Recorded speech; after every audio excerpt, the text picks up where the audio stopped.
So can I get my colleagues into their seats? Councillor Campbell. Councillor Campbell, please. Hello? Hello?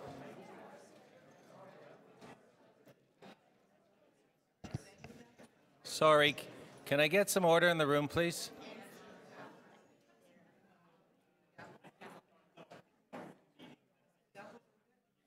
I know, everybody's telling me to use the gavel. I'm just asking nicely. Could we get some order in the room, please? Thank you. If you have conversations, we'll just ask that you please do take them outside. When we broke for lunch, we had finished the previous speaker. The next person I have is Linda Brett. With Catherine Holden at the same time. I don't know who you are. Oh, sorry, I'm Linda Brett. My apologies. Yes, and you would like to move down and speak with Catherine Holden when she's on the list. I'm here for the duration anyways for something else. With Catherine Holden. She was an addition to the list this morning. Oh, written in and asked today. Sure, that's what you'd like to do. Yeah, she's sight impaired and I will be helping her, but we're also parallel. No problem at all. Thank you. So then Alistair, is it Grieve? Yes. And after Alistair, Michael Spaziani. Alistair and anyone else who's here and those that might have not been here in the morning, 5 minutes. I turn the clocks on. We ask you to please finish within that. We do have a lengthy list of speakers and we have quite a number of interested councillors as well. So we're with you there, Alistair. Thank you, Mr. Chair and members of council. My name is Alistair Grieve. As mentioned, I am the owner and operator of the Sound Post, which is one of the few specialist violin shops in Canada. We're located at 93 Grenville Street, across from Women's College Hospital, indicated with the red X on the exhibit here. This is a really critical location for us because even though we're in the Health Sciences District, we're in a central location among the culturally important institutions in the city, being the Opera House and the Roy Thompson Hall and the Conservatory and the Faculty of Music of the University of Toronto. So this spot is very important to us. So I have been following the TO core process and how it affects us. We have to grow. We have a small 4,000 square foot building there, and we are up to the top right now with instruments. We need to find a way to grow. So I've been watching closely about possibilities for increase of commercial square footage. The text is here to do with the Health Sciences District, and it's well drafted. I've been in contact with Andrew Farncombe about it. I have one concern, and that is there's a little bit of ambiguity when it says that increases in floor area should only contain institutional and non-residential floor area. So that could be interpreted as being the two together. That must be institutional and non-residential, and I think the intent of the planners is to allow commercial square footage in that area, in that district. So I am requesting a small amendment, which would be that the "and" be changed to "and/or," which would facilitate commercial usage of that area as well. Second, related.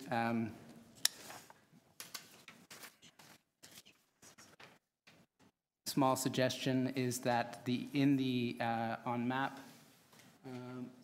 4114, which outlines the culturally significant corridors and locations in the city, that the indication of the cultural corridor, specifically the Bloor Cultural Corridor, be extended south from Bloor Street to Queen's Park to include the Gardner Museum and the two important performance venues at the University of Toronto Faculty of Music. So I've indicated that on the map here in red, just as a support for that suggestion. The Bloor Cultural Corridor organization shows, of course, the Gardner Museum on the east side of Queen's Park, and number 2 is the Faculty of Music with their important Opera House facility and chamber music venue in that building. Thank you. Thank you. And I see your councillor shaking his head. I think he understands the issues and he'll be trying to deal with them later for you. Thank you for coming. I do have any questions of the deputy? I have a question of you. Yes. Sorry, you're not one of those people that we have to do those noise regulations to keep you quiet, are you? Depends how loud they play. I wonder. But we have a fully detached building. 4,000 square feet full of musical instruments and violins could be an awful loud area. If played at the same time, yes, indeed. Okay, thank you very much for coming. Michael Spaziani, and after that I have Christy Gibson. Good afternoon, Mr. Chair, Chairman, committee members. I'm here on behalf of the ABC Resident Association, which is a group that has an interest in the Bloor-Yorkville, North Midtown area of the city. I'm here today to provide some support for the TO Core plan in a few areas where we would like to see some modifications, if possible. ABCRA has been actively involved in the planning and urban design matters in the Bloor-Yorkville North Midtown district of the city. ABCRA, in conjunction with the BIA and GIRA, prepared and tabled the Bloor-Yorkville North Midtown Planning Framework document in anticipation of the city preparing a new secondary plan to guide development in this sector of the city. ABCRA understood that the TO Core plan would be an important step towards realizing this plan, and we welcome its new policies to guide future downtown development. It's still ABCRA's interest to see an updated secondary plan related to their district that would be based on these new TO Core plan principles. The following are our key comments, concerns, and requested amendments. ABCRA is encouraged by the finer definition of mixed-use designations, which support a context of sensitive relationship to adjacent built form, scale, and character. The inclusion of transition policies also helps to clarify built form expectations at the boundaries of differing development intensities and scales. These are the key topics that in the past have generated great variations in interpretation under the existing official plan. ABCRA are encouraged by Policy 3.3, which sets out specific goals for complete communities. It states new buildings will fit within their existing and planned context, conserve heritage attributes, expand and improve the public realm, create a comfortable microclimate, provide transition between differing scales of development, and include indoor and outdoor amenities for both residents and workers. This statement of goals is clearly in line with the ABCRA's fundamental goals for the district. Similarly, policies that require an interconnected public realm are aligned with the unique pedestrian-scaled passages of Yorkville, where intimate mid-block connections reinforce the character of this district. We are encouraged by Policy 3.8, which states, a connected public realm with an expanded system of parks and open spaces linked together by a fine-grained network of streets, sidewalks, laneways, mid-block connections, and pathways will provide the foundation for health, livability, and public life as the downtown grows. There are, however, a few areas where ABCRA recommends modifications. With respect to small sites under 3.16, the plan appropriately identifies the trend toward the proliferation of smaller development sites in the downtown. It states the pattern of growth downtown is predominantly infill on increasingly smaller sites. Small sites afford far fewer on-site opportunities to address the full range of infrastructure and require comprehensive planning by the city and its partners to ensure complete communities. Our ongoing concern in the ABCRA district is with the above wording that's in bold type in my submission to you, and it's related to the words far fewer on-site opportunities, seeking significant intensified development. The Bloor-Yorkville North Midtown Planning Framework and Implementation Strategy, dated August 2015, identified a series of finer scale public realm improvements that should be created even on the smallest development sites.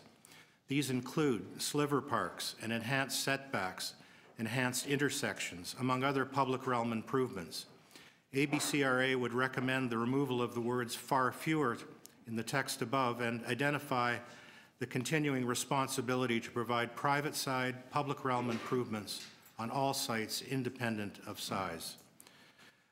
With respect to growth within neighborhoods, the plan clearly directs growth to mixed-use designations. ABCRA, however, continues to witness applications for increased height and density. Michael, I need you to sum up. Are we there? Okay. Well, we support the range of mixed-use designations in the site. We have one concern with the mixed-use 4 designation. That's north of Pears Avenue on Avenue Road, and we'd ask that that be reverted to a mixed-use 4 designation that was in the plan in September of 2017. Other than that, we are supportive of the plan direction and look forward to a secondary. Are there questions of the deputant? Seeing none, thank you very much for coming. Thank you.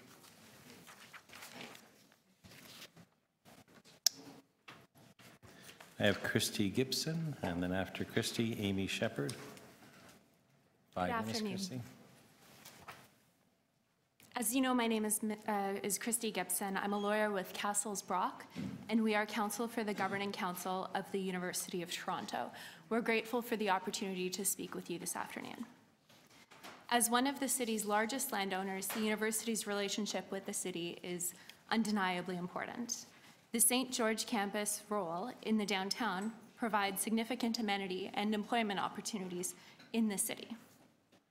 The University of Toronto is one of the top 10 non-government employers in Toronto, with approximately 8,200 full-time equivalent jobs, and contributes roughly $12 billion of economic benefit to the Greater Toronto Area annually through salaries, benefits, and expenditures. The university has met with city planning staff twice throughout the TO Core consultation process, and is grateful that many of its concerns have been addressed through revisions to TO Core. However, the university still has a number of important concerns, which are noted in the correspondence that we filed with this committee, dated April 30th. The proposed secondary plan will still have significant negative impact on institutions. It was not drafted with an institutional lens. Rather, it applies policies that are intended to slow residential development to institutions. Institutions should be exempted from a number of policies in the proposed secondary plan. As publicly funded entities with development cost constraints and limited land available for development, to provide the additional amenities and comply with various residential and retail policies in TO Core is inappropriate and will negatively impact institutions' abilities to fulfill their own mandates. These policies fail to acknowledge the significant amenity provided by these institutions in and of themselves, and the important role that institutions play in our downtown. We are seeking deferral of this item and request that the committee direct staff to meet with the institutions to address their concerns further. I would be happy to answer any questions that you may have. Thank you. Are there any questions to the deputant? So I have, you have one, Councillor? Sure, Councillor Perks.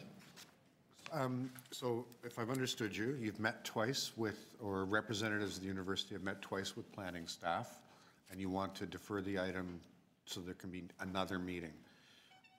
Which concerns that you have were not raised in the first 2 meetings that you need a 3rd meeting in order to raise?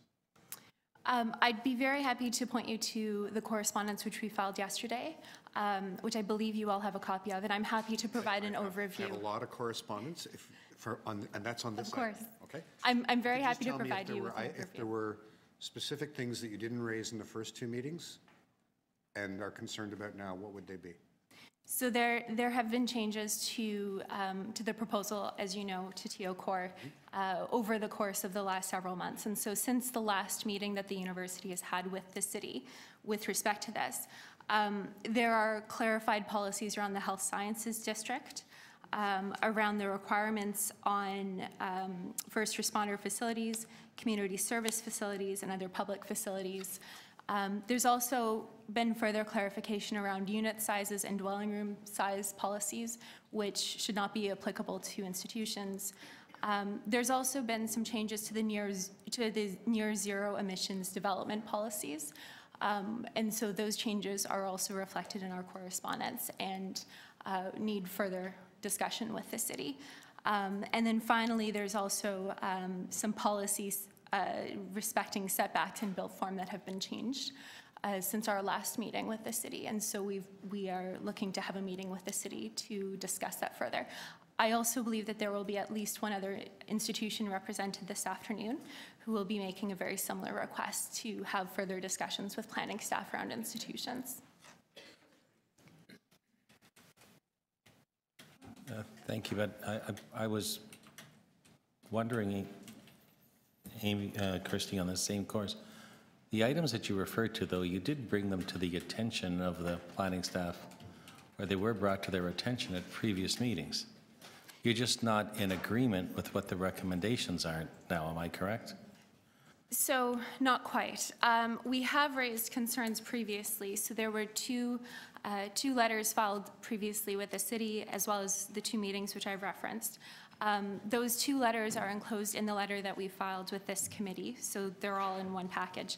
But the policies that I've referred to have changed slightly since the last meeting, and so there's continued concern with them. Well, I understand that, but in your previous meetings, in regards to those policies, the university would have stated its wishes and its regard. And if staff have changed them since, then as they haven't changed them the way that you liked them. But is there anything, which was the question, that you raised at the previous meetings that's new in this? Because, you know, the document goes out, public consultation, people like your organizations and others comment, goes back to staff, they review it, they make some adjustments, and they bring it to us after for a public meeting. So is there something new that they've added that is something in particular that was never there before, and it isn't just a change of what they might have had, but it's substantially different? So I'm just concerned that there was something that you raised and they didn't address. No, I can appreciate your concern and your question.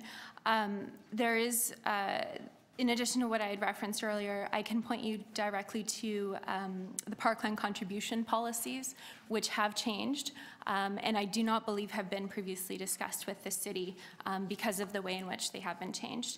Additionally, OPA 406, that language has been introduced since the last meeting, and there is a reference in there to Health Sciences District as a prime location for the expansion of healthcare facilities and related research. So that's another example of a policy or a change that has been introduced since the last meeting that we are still looking to meet with the city to discuss. Okay, thank you very much. I don't see any other questions. Thank you for coming. Thank you. Amy Shepherd, and after Amy, I have Cynthia McDougall.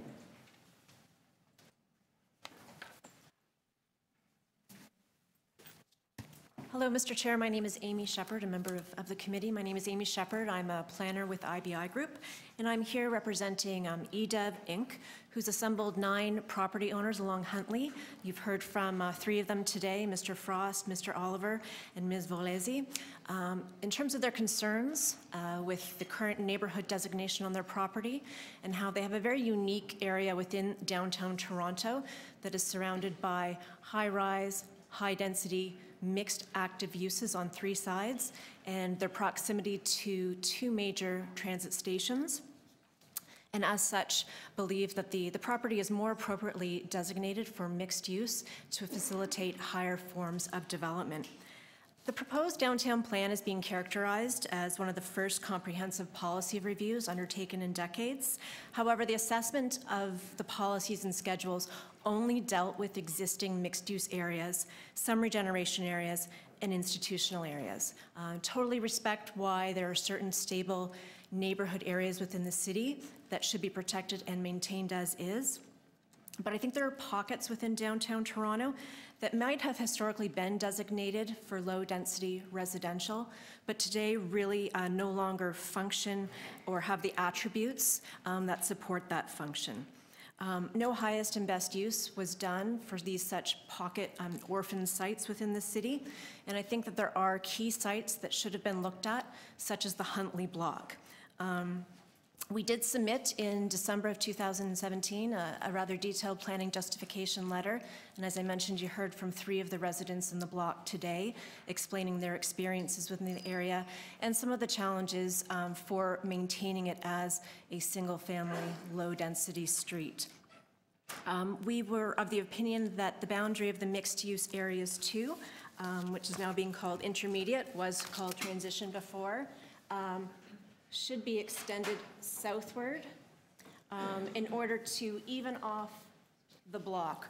Right now, as I mentioned, they're surrounded on 3 sides by this mixed-use intermediate designation and very tall 40-plus story mixed-use and single apartment complexes. And this particular site is unique. It's not chipping away at the foundation of the neighborhood designation. It's a large parcel of land, and it's pretty unique that you get 9 landowners to come together and work cooperatively to proactively try to improve their neighborhood and facilitate intensification where there's existing transit infrastructure, there's schools with capacity, and a number of community services and opportunities for live-work. The block has frontage on 2 public roadways, as well as the private roadway, the private laneway behind. It's within the designated urban growth center, within the designated downtown area, and within minutes of Sherbourne subway station and the major transit station at Bloor and Yonge. And it's already within a very highly urban downtown environment. There's no listed heritage buildings on the block or immediately surrounding. And we believe that by extending the boundary to the south to capture this one small piece that has been carved out will help the City of Toronto achieve its planning goals for intensifications and complete communities, and it will also reflect the existing land use conditions, the surroundings, and the community attributes, which make it quite different than other neighborhood areas. We would respect that the council and the committee consider this moving forward. Thank you. Thank you. Are there any questions of the deputy? Not seeing any. Thank you for coming. I have Cynthia McDougall and then Sean Allen.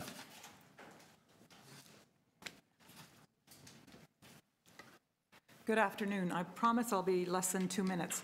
I represent St. Michael's Hospital, and I also represent Ryerson University. Ben Hoff from Urban Strategies will be speaking with respect to Ryerson.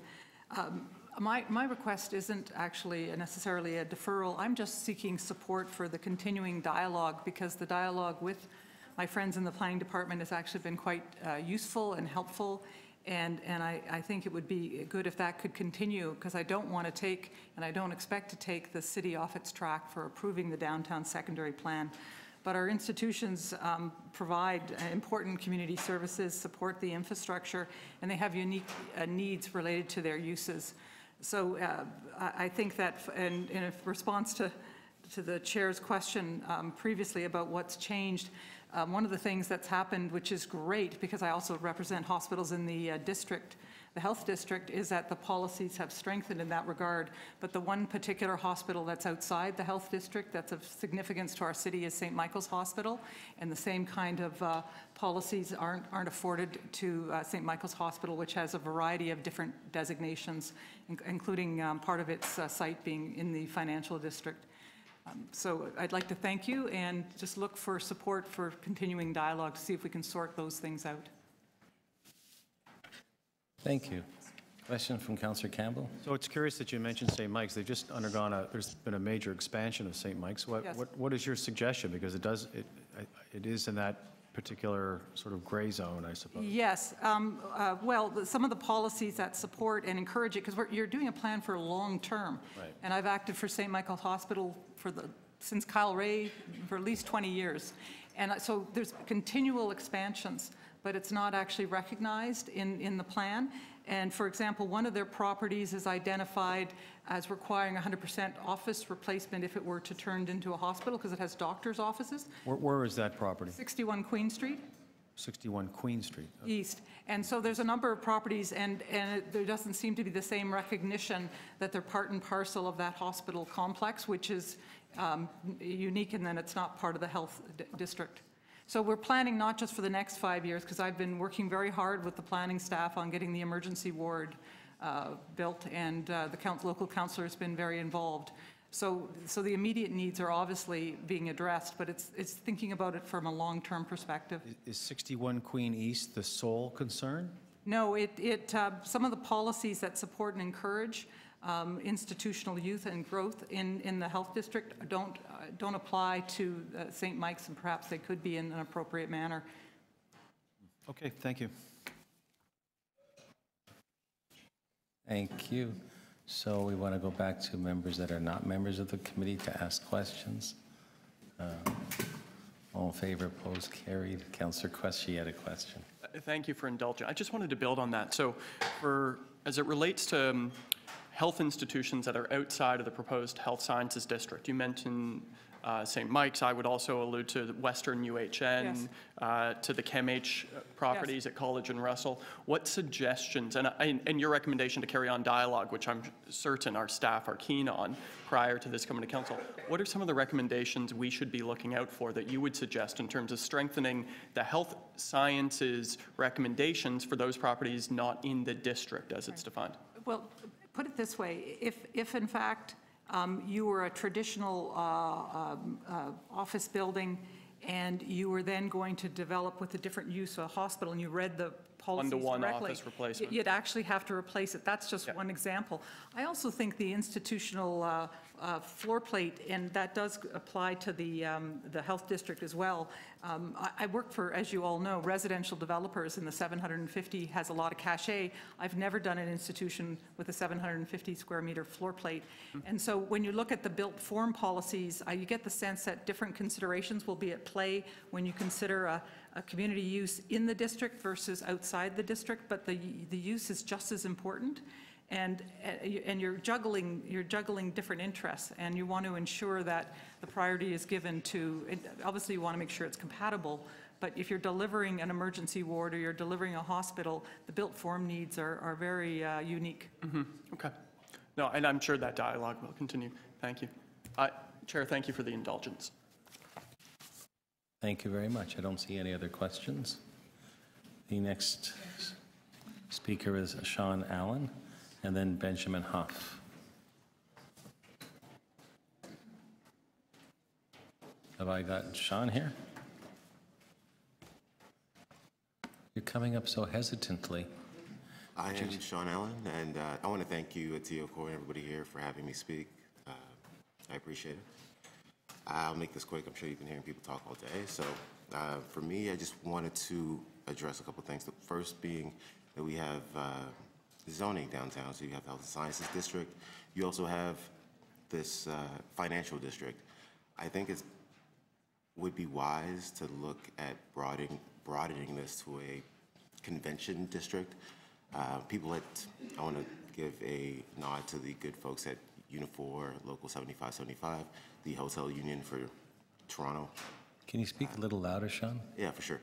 I want to bring up Unifor 7575, the hotel union for Toronto, and the work they've done in preserving the Courtyard Marriott downtown, as well as the Yorkville Marriott, and as well as the Royal York, the Sheraton. These are major hotel establishments that I think deserve some sort of acknowledgement in terms of how it affects travel and tourism in Toronto.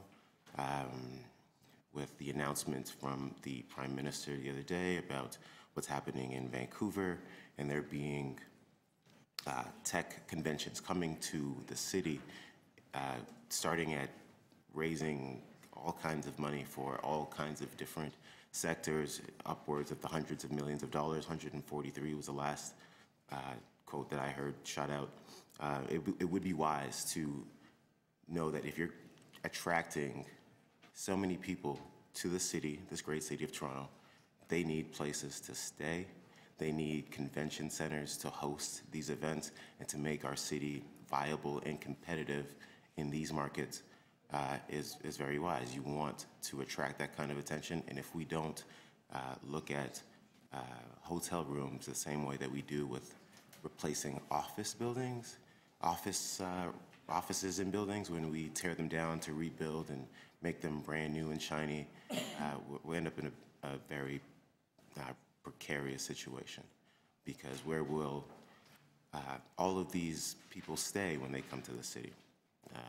You can't go to an Airbnb and book 1,000 rooms for Microsoft or Amazon or whoever it is that's here. And then to piggyback on top of that, as a hotel worker myself, these are very, very good jobs that we would be losing in that battle. So I just wanted to make that clear and have it on the radar of everybody here when they're making these decisions, because these jobs as well as our competitiveness are kind of interlinked, and we want to make sure that we protect those things. So that's all I have to say, and thank you. Thank you. Are there questions of the deputant? So I will just quickly, Sean.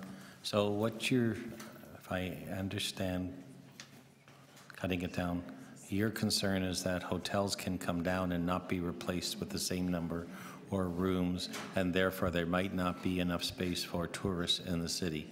And you like what we do with protecting residential zoning in residential rooms, and you're wondering why we're not doing that when it comes to hotel rooms. Right, and to add on to that, everything that you said is exactly what I'm trying to convey, not to mention the very important fact that this is my livelihood. Oh, no, I understand that, but So we deal with involved, but that. I appreciate, and I know why you're here and who you represent. It's all the members' livelihood. I'm trying to deal with the planning issue that's in front of us and what you're raising. Thank you very much for coming. thank you. Okay. I have next Benjamin Hoff, then Max Allen.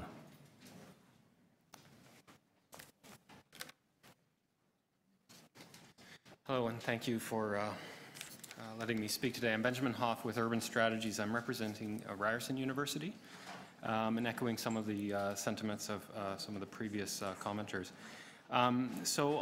Ryerson has been involved in the development of the downtown plan and has provided input on multiple occasions. And through this process, we've seen many positive changes in the policies that have come forward, and including the introduction of new policies specifically to protect institutions and to allow for the expansion of institutions. So there's a lot of good work that's being done by staff to respond to the feedback that we and others have provided. We recently submitted a letter to staff outlining some additional areas of concern that we had, and I think the primary concern is that the plan actually recognized the unique needs of institutional uses to grow and prosper in the city. And I think as the previous Deputant Christy Gibson, to paraphrase her, to apply that institutional lens to the policies is an important consideration. So we very recently met with staff, with Ryerson, and met with city staff, who were actually very responsive to the feedback that we provided on this recommended plan, and who had shared a general intention to rethink some of the policies specific to institutional areas. And so we look forward to working with staff in the coming weeks as before this plan moves to council.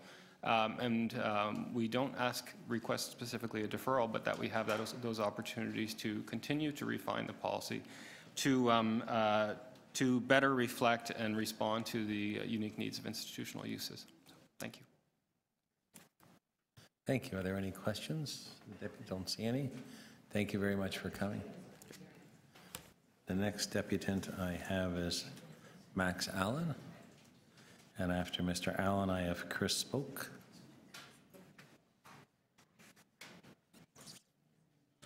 Good afternoon.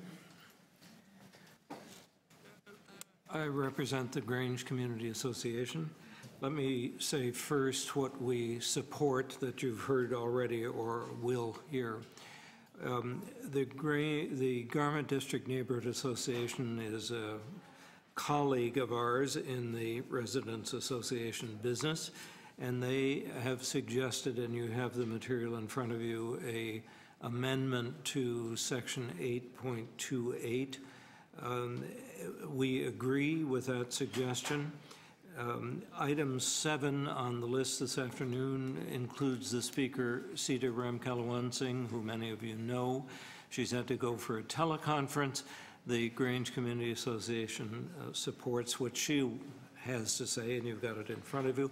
And both of these issues will be, as I understand it, the subject of a motion that Councillor Cressy will put before you. And now for the thing that is unique to our presentation.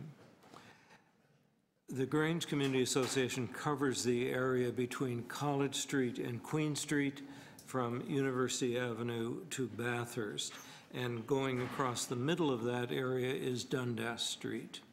Dundas Street between University and McCall is designated as part of the Health Sciences District area now. We ask that you undesignate that strip of Dundas Street as part of the Health Sciences District for a reason that I'll explain to you. We have consulted at length with tribute communities and with Dream, the developer formerly known as Dundee, about their proposals on that strip of Dundas. They have been receptive to our ideas about the kinds of public benefits and especially the services and facilities for all levels of employees of the Health Sciences District adjacent that might be incorporated into those buildings. The general way of looking at community services and facilities up until the present has been that those services and facilities will be somewhere in the area of a new building. We have been suggesting at the board and other places that more attention be paid to what kind of public benefits can be put inside the buildings. This is analogous to the idea that parks should be on site. We think that some public services and facilities could be on site also. And this strip of Dundas being very close to the Health Sciences District, where not only rich doctors work, but there are people who work in janitorial positions and so forth, need to be able to live near where they work. You're familiar with this idea, I'm sure. We think that that strip of Dundas would be an ideal place, for example, for residential density increases, which are not allowed under the current draft that you have in front of you, for example, what's generally called affordable housing. One of these buildings is going to be built as a rental building entirely and is a perfect opportunity, we think, for below market rate rentals. So we urge that the boundaries of the Health Sciences District be adjusted to remove the properties on the north side of Dundas between McCall and University, including 250 Dundas Street West and 292 Dundas West. Let me just repeat it again. We think that the inclusion of the north side of Dundas in the Health Sciences District area is counterproductive. And we hope that that particular strip of 4 blocks on the north side of Dundas can be removed from the Health Sciences District. Thank you. Thank you. Are there any questions to the deputy? Not seeing any. Thank you for coming. I have Chris Spoke. Is Chris here? And after Chris, I have the deadly duo, Linda Brett and Catherine Holden next, who have been waiting patiently to come forward. So Chris, you're up. Morning, or good afternoon. My name is Chris Spoke, and I'm a member of Housing Matters. We are a group of Torontonians who advocate for increased housing supply to address the housing availability and affordability crisis that is pricing many renters, young people, and middle-class families out of our city. We take very seriously the common sense notion that if we want more people to have housing in Toronto, we're going to need to build more housing. I appreciate being granted the opportunity today to comment on TOCOR, the Downtown Plan Official Plan Amendment, and would like to start by thanking the planning staff for the diligent work that went into its preparation. There's a lot to like in its 78 pages. Downtown is certainly one part of Toronto where we have not shied away from much needed intensification, and we believe that the city is all the better for it. That said, we would like to highlight the treatment of neighborhoods within the plan and what we view as a missed opportunity. Given the official plan's guidance to have any new development proposed within our neighborhoods protect and reinforce existing physical character, the housing market in Toronto has bifurcated quite dramatically. On one hand, we continue to build high-rise condominium housing at a reasonable rate to the benefit of the thousands of people who now have homes downtown where they otherwise would not. And on the other, we continue to protect our neighborhoods from any meaningful intensification. This phenomenon has led to a missing housing typology known as the missing middle. Missing middle housing refers to multi-unit housing types such as duplexes, triplexes, fourplexes, townhouses, and walk-up apartments that provide diverse housing choices and generate enough density to support transit and locally serving commercial amenities, but that we rarely see built anymore, despite their popularity. As a consequence, even downtown, we see very low-density housing, including detached housing, within a short walking distance of many subway stations. In a rapidly growing city with rapidly rising prices and a 1.1% rental vacancy rate, we believe that we should take advantage of every opportunity available to rethink this approach, including as part of this official plan amendment. We recognize, based on prior conversations, that this perspective is not foreign to planning staff and that it would likely need to be unpacked as part of a much larger discussion addressing the appropriateness of maintaining the stability of our neighborhoods at the cost of housing availability and affordability. But our purpose today is to simply highlight its importance for the record. TOCOR represents a proactive approach by the planning department to unlock more land for intensification in our growing city, and we hope to see this ethos extended beyond mixed-use areas to our downtown neighborhoods as well. Thank you.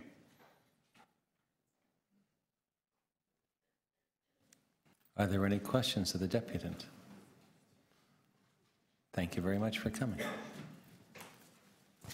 Okay, so now I have Linda Brett and Catherine Holden. Are you ladies looking for 10 minutes or 5 minutes or 6 or 7 or 8? Between 5 and 10. Between 5 and 10. Okay, no problem. Please, we'll just try and keep an eye on the time. Sorry. As I explained to you, Catherine is sight impaired, and I'm going to be assisting her. So I may be saying things to her that aren't necessarily for you, but they're cues, verbal cues for her. No problem at all, and I appreciate both of you coming and doing the presentation together. Okay, so I'm just warning you of that. My name is Linda Brett. I'm with the Bloor Street East Neighborhood Association. I'm president of the association. My purpose in coming here today was to ask you to move this on to council and not to refer it or delay it. We're very supportive of the provisions within the downtown plan. We've been involved with it from day one. Our particular area of interest is in the parklands, and our residents association borders on the Rosedale Valley Ravine, so we have been very active in the parkland and public realm aspects of the plan. Catherine has been involved as well, and that's why we're deputing together. Her association, the Bay Clover Hill Association, have been very active in the Parks and Public Realms plan as well, and she's going to get into some of the discussions we've had and made with the City of Toronto and where we see this going. We want to see this plan move forward. This is a plan, we want to see it being executed. We don't want to see arguments over wordings of a plan for the next 2-3 years. We want to get on with executing it, and that's my message to you. And I'll pass it over to Catherine, and I'll put up your first map, Catherine, which is proposed downtown plan map.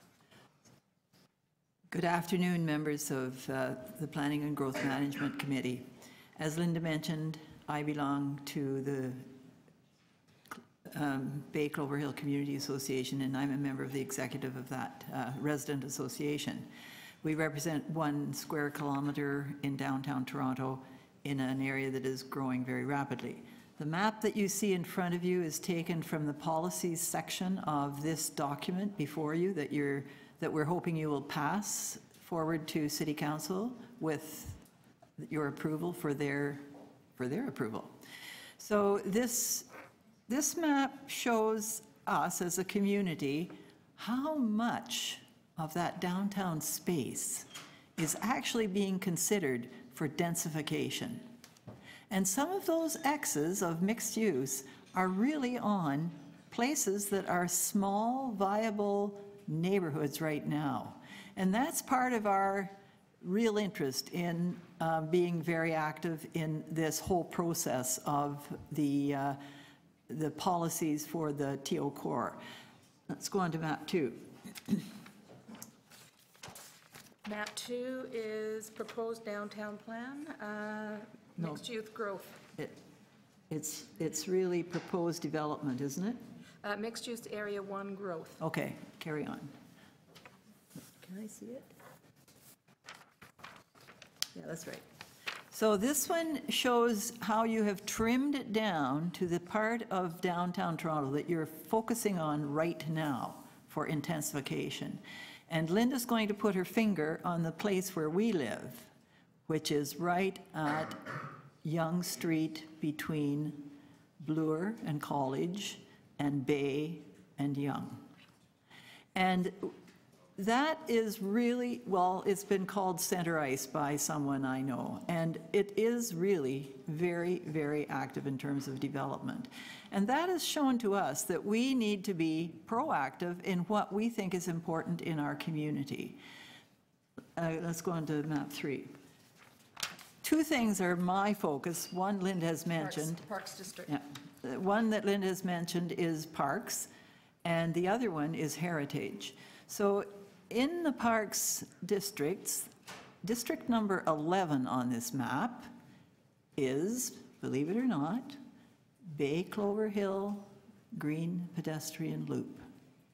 And when we met with the facilitators for TO Core early in 2016, and they started talking about this vague core circle, which didn't look like green to us at all, the Don Valley Parkway, the railway lands at the north, the Garrison Creek, which was buried and had been built on top of, and finally the South Shore, which was the islands, which are not accessible except by a ferry. So we said, okay, if they can be as limited in their green as that, why don't we propose something right in our community that is also pretty limited in green? And so we came up with a 2-kilometer green pedestrian walk in our community and the Church Wellesley community, which is exactly across Yonge Street from us. And we have, that forced us to focus on POPs, sidewalks with heritage on them, little parks, linear parks over the subway line, other little parks that were totally piles of dirt, they were not being maintained, and back lanes. And we have come up with a pretty interesting walk that can continue for 2 kilometers through both of our communities. We had a handful of about 5 things we needed to keep our finger on because they were upcoming issues. We knew they were upcoming. We have procured support from the TTC to broaden a pedestrian walkway on their property with the changing of the Wellesley subway station to modernize it. We have procured, we hope, a large piece of green at 15 Wellesley Street East when a Green Pea parking lot is being converted to living space. There will be living space, tower in it, but there will also be a lot of park. The Marriott Hotel, the Courtyard Marriott, they have converted to residential and a little bit of hotel. We have a narrow strip of walkway along their property, right in line with where we needed it. There is support of the Downtown Yonge BIA to have a crosswalk between the McGill Grand, well, what is really Hayter Street? What used to be Hayter Street. On the east side, it's a music focus on 2 buildings. There are huge murals. On the west side, you have the entrance to the College Park. And everybody crosses the street there. Not everybody, but a lot, just jaywalk. We are asking for a crosswalk. We got it. Anyway, this is the kind of forward thinking that it forced us to proceed into. And the fourth piece of mapping that I'm going to show you is the core circle. And at the very last period of this planning process, in September, they extended the deadline for finished because they wanted to consult with stakeholders just a little bit longer. We looked at what they had proposed, and in the northeast corner, we felt they had fallen short. They did not have any vision for how to make that piece of the map green. And so we took members of that committee on a walk on that part of the map, and we proposed that the subway line be overdecked and connect Ramsden Park to Rosedale Valley Road. They met that with a great deal of interest. We also suggested that the railway line, and I think this was really part of their thinking, but they didn't put it into writing. The railway line up at the north end, which is where the CP rail that is underutilized in a huge way right now, we suggested they purchase 10 meters on the south side and make that a pedestrian walkway. And that sort of completes it. Those are the things it has forced us to do. We are suggesting we want you to pass this and go fast. Can I sum up for us? Sum up. Okay. So I think Catherine's message, she told you a lot of what we've done, but we also tell you that this is transcended into the plan. This is not, this has been our, these were our visions. We took the planning staff, or the staff for TO Core, on more than one walk with us, the inner circle, the outer circle, and it's our neighborhood up here at the upper circle, and I was on that walk as well. And so all of these have been moved into the plan. So our message to you is we were heard, we were listened to, we believe that we've got a good foundation to start working on, but what we want to do is start working on the next phase. So we're hopeful that you will pass this on to council, and we're hoping that council will pass it so it can move on to the province, gets the approvals, and we can actually start executing. Thank you. Thank you very much. Thank you for coming. Are there any questions of the deputants?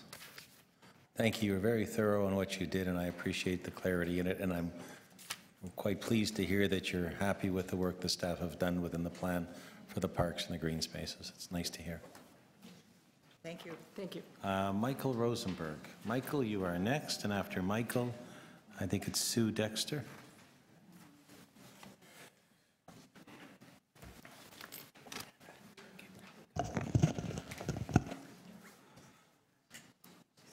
Okay, I am Michael Rosenberg.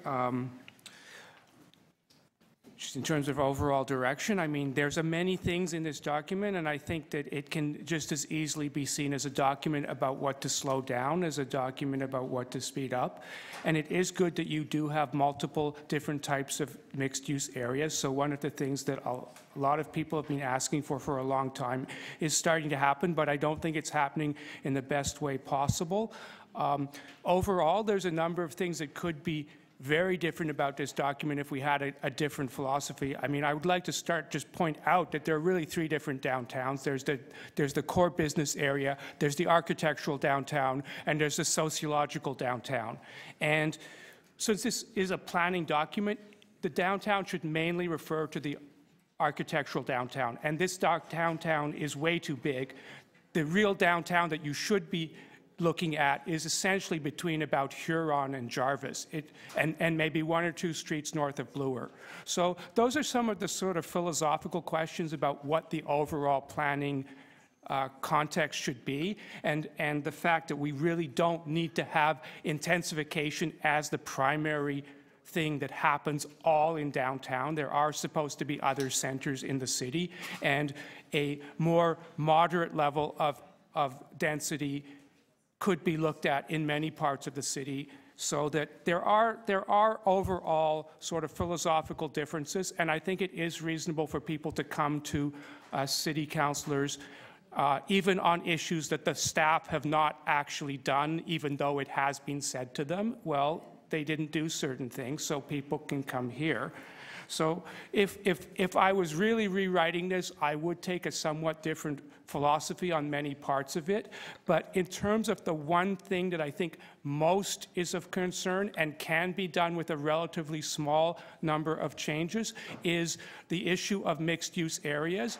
The way the overall plan works now is you have growth and protected, and then you have land uses under those. And now mixed use is entirely under growth. So even though we try to put restrictions on it, it would have been much more helpful, instead of breaking those down under growth, you actually had a whole new land use category of mixed use protected, so that certain mixed use areas, such as the ones you have designated as 3 and 4, wouldn't even be considered growth areas to begin with. Right now, we have kind of mixed wording where, in one sense, they're called growth, in another sense, they're not, because only one of the mixed-use areas is called growth, implying that the others maybe aren't. It's kind of ambiguous. If there was a clear and separate 9th land use category under protected that you could put these mixed-use areas under, it would be much clearer. But failing that, I would just make 2 very specific points. One is what appears to be an error in the document, which is in 9.7. The joining word is and, but I'm pretty sure you meant and or in that one. So look at that. And the other one is on where you can make the most substantial change to the mixed-use areas is that the mixed-use area 3 is a good idea, but I think maybe some of 4 should have been in 3, especially along Dundas Street and some others. The main streets should be really much more protected. And in order to actually protect the Main Street mixed-use areas, the most important change you can actually make in this document is in 929.2, where you're describing mid-rise buildings.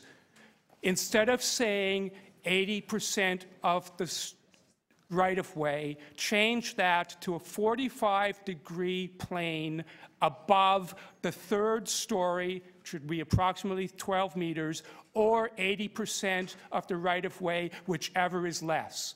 In other words, the the mid-rise building in a mixed-use area, and if you want, you can restrict that to mixed-use area 3.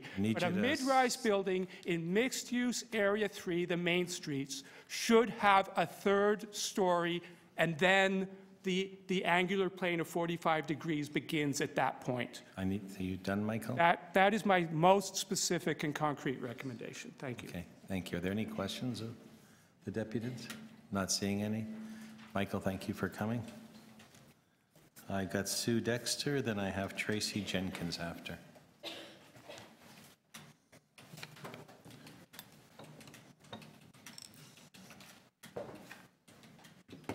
Good afternoon to you. I'm pleased to be here to talk to TO Core and the authors thereof and the council. I'm from the Harvard Village Residents Association. We serve an area that is bounded by College, Bathurst, Bloor, and Spadina. We're a dense Victorian community. Our population is rising, with houses mostly row, many divided into flats, rooming houses, with expansion of rental properties on Spadina and at Honest Ed's on Bathurst. To us, TO Core was an initiative that took stock of the downtown that is and took it forward into the city we would grow to be. The question for us was where we could best contribute to that process. The question was less what the city was doing, but how we might help in that engagement. The highlight for us is seeing the planners involved in TO Core realize they were simply beginning the work of city building and that we might be partners. Our focus in this process has been parks and public realm, not the big flashy moves, but the little local interventions that will build great ecosystem capacity and human livability, a tree, a bush, a bench at a time. We're realizing the city's potential. We are a dense Victorian community with a community ethic that's devoted to the preservation and enhancement of the urban forest. Our 2007 inventory counted 4,000 trees in a kilometre-square neighbourhood, most of them on private land. Yet, like many other neighbourhoods, we are notably deficient in park space, in communal space, in a fully realized public realm, and our population is increasing. Our challenge is this. In many downtown neighbourhoods, park space acquisition is out of the question. For the children in my part of town, the park where they play is actually the front street. Is this something that we can build on? Have they got an idea we can use?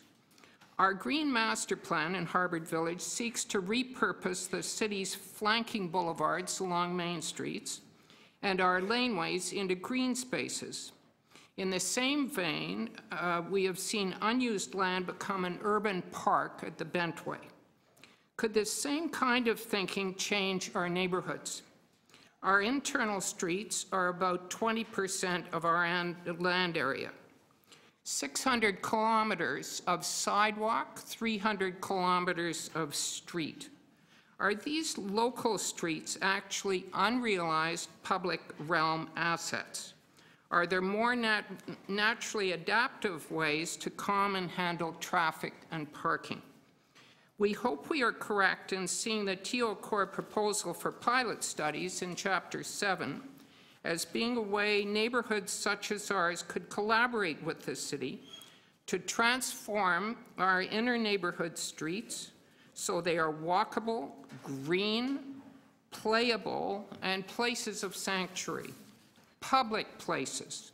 They can contribute to the green infrastructure. They can improve mobility, retain stormwater, ameliorate heat island effects, and provide green links that foster a vibrant natural ecosystem as well as human well-being. With thousands of citizens moving into the downtown, our neighbourhood streets are a resource we can't afford to ignore. The TO Core plan sets out impressive city-level green space goals, but even more encouraging and progressive, it also recognizes the need to transform smaller neighbourhood spaces and to embark on a collaborative model between communities and the city to pilot fresh ideas. We can't wait to see what emerges. So thank you for your work. Are there any questions of the deputant? No, thank you. Oh, sorry, there's a question of you, ma'am? Question. I thought it was really interesting what you said about, sort of recapturing green space, a shrub and a tree at a time. I mean, is that, can you talk a little bit more about that? Because, I mean, one of the things that I'm, being from a place where we are not park deficient, one of the things I'm struck by downtown is, of course, the lack of green space. That's right. And so tell me a little bit more about the... Well, I think I'm a botany person by some late in life training. And I think that the trick is to form an ecosystem that's a linear ecosystem, as we have the watersheds, but we can have green sheds on every street. When I have a bee in my front yard, it's going to happily go from flower to flower to flower to flower. You have to provide all the little links for the ecosystem to thrive. And I don't think we should throw up our hands and say, passive parking is a good idea, because it's a waste of space. We have to figure new ways of handling space with space in short supply. And I think you have green threads spreading through all our communities. We should really look at what we're doing in terms of roadways. Our sidewalks have to be good. Let's get the canopy. The city's in favor of canopy enhancement. I don't know whether that answers your question, but boy, is it important. And as soon as you identify it as an opportunity, you'll walk out of this meeting and you'll say, boy, waste, waste, waste, we could be doing stuff, even if it's a handful of pots. We have in our neighborhood, Croft Village, I won't go on, but I get kind of wound up on this stuff. Croft, I knew it would only take one question to get you going. yeah. No, and you were listening. You were great. So in Croft Laneway, the intervention there to green the laneway was actually minimal, but transformed. So they got old Coke containers, you know, the big barrels they used to, and they put some plants in, and there were vines growing, and suddenly you had, and they painted them pink and red, and so you have these color accents on what is basically a bland nothing laneway, concrete garages. So you don't need to do much, but you have to be deft about it. And that's what we're really keen to help you guys out, and for you to help us out, because you've got the experts in these things. Right. Thank you very much. Thank you very much for coming and for making your points known. Tracy Jenkins? Is Tracy here? Oh, sorry, I didn't see you moving. And after Tracy, I have Spencer Sutherland. We're going to talk together. You're going to talk together. Try to keep it short. Okay. Ladies go first. Oh, okay. Yeah? It's your choice. I will go first. We greatly appreciate the opportunity to speak here today from the perspective of live music venues, and Spencer and I are also both on the executive of our BIAs. So my name is Tracy Jenkins, and I work for Lula Lounge and Lula Music and Arts Center.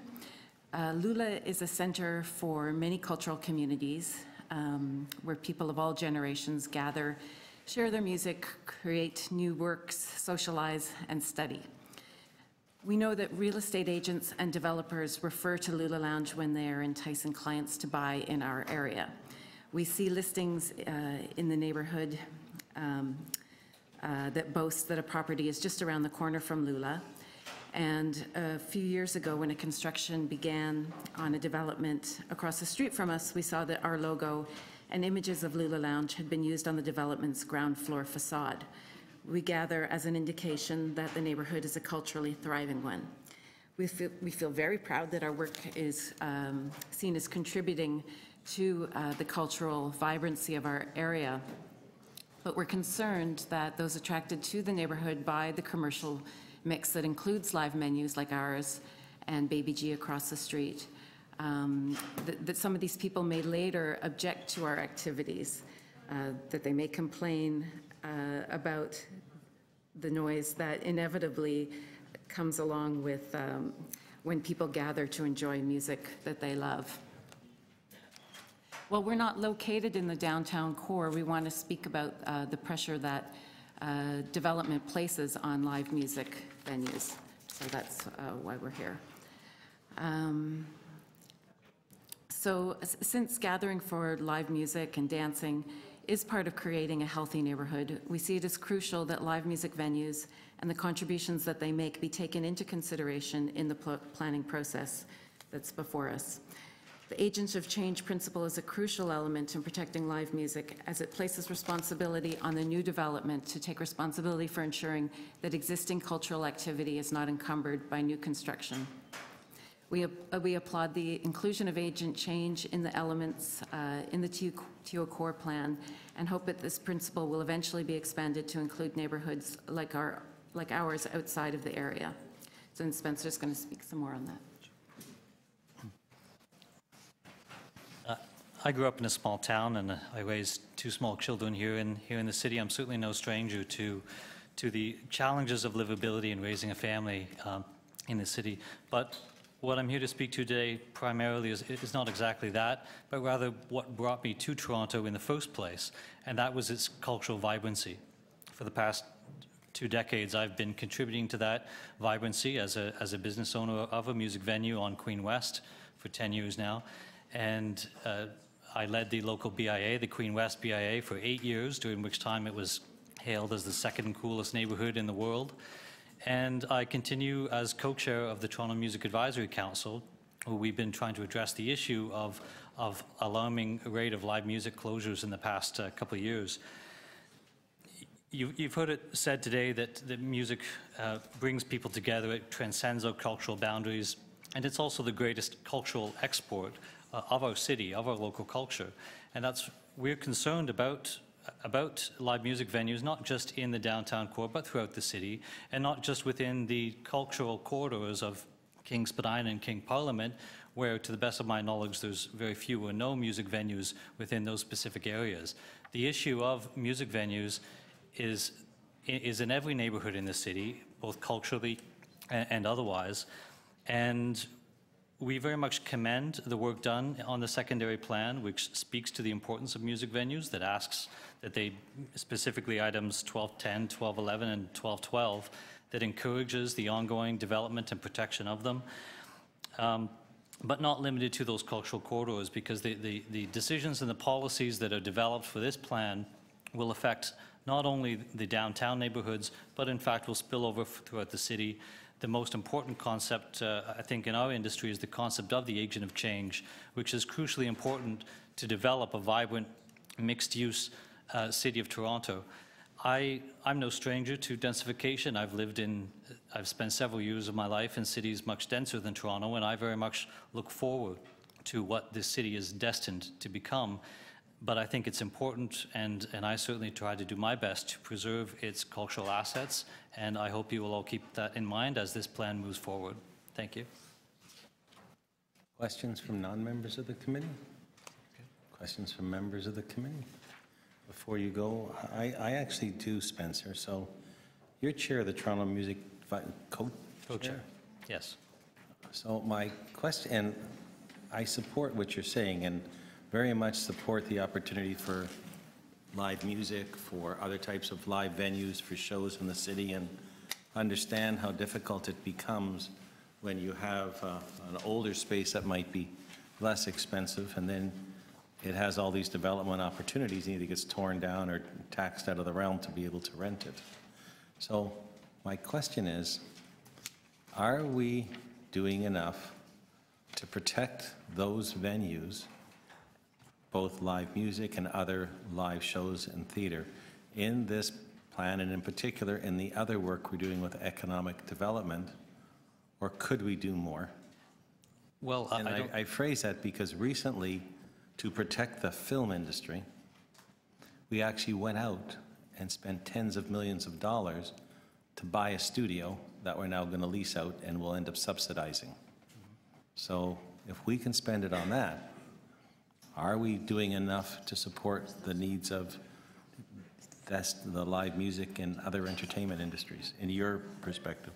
Well, I don't think we've really done anything yet. But what we have done is that we've spoken about the need to do it, and I think there is some good work underway, some good initiatives underway, but I don't think we have really done those things yet. Certainly, you know, I recall last year when we talked about, there was a lot of press around the alarming rate of music closures, and one of my colleagues from the in the classical realm of things said, well, you know, actually I don't agree. There's no problems in our sector. That brought to mind, well, in the classical sector, those facilities are subsidized, both provincially and federally. The issue, and the reason that live music venues is coming up is because they're independently owned, they're not subsidized. There are no umbrella funding organizations. It is to each their own. And that is why I think it's important that we do look at policies, at what we can do to preserve this this kind of unique sector that gives so much to us culturally, but that we put very little or no investment into. So here I can only deal with planning matters, and I remind everybody else not to deal with matters outside of that. But is there some way through the document and what you've seen that we could look at through the planning initiatives that we have that isn't being looked at? Because I do know that staff have looked at that as well. Is there anything additional that we could be doing, or are we leaving it to our friends in economic development to come forward with that other additional help? Well, for example, within the realm of planning, there is, you know, the noise issue that you've heard come up today. There is, to this day, there was no provision in municipal or federal, there was no requirement for builders to do any noise abatement whatsoever when building new facilities. There is between units in a residential building, a multi-residential building, but there is actually nothing required for exterior sound abatement measures. And that's why we see condos have been built with second floor balconies in the entertainment district, and then we wonder why the entertainment district isn't what it used to be and has spilled out into other areas. That's why the agent of change principle becomes important, because we don't have any of those protections built into the planning laws currently, and therefore we need the agent of change principle so that as each new development comes forward, we ask ourselves that question. What is, how will this development affect the nearby properties? And because it isn't in law that this developer needs to do noise abatement, we need to ask them to do that. And that's what the agent of change principle is about. Okay, thank you very much. I see some shaking of a, are you okay, Councillor?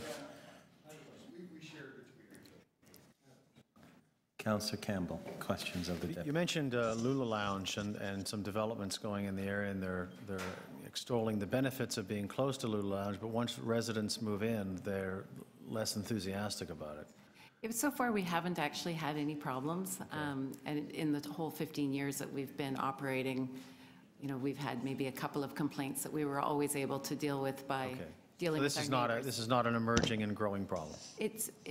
We feel that we're not protected. Like anyone could start to complain, and we would have no recourse, really. You could tell them to move, I suppose. Oh, I don't think we can. Usually it goes the other way around. And we look forward to having more people in the neighborhood. We just want to make it work and have the planning anticipate that. Okay, thank you. Sorry, thank you. I don't see any other members that wish to ask questions. Thank you very much for coming. I'm just looking, I think I have an additional speaker. Oh, Emily is here. I didn't see you earlier, Emily. Please, just don't knock the table over. I'm just going to make this place accessible for once.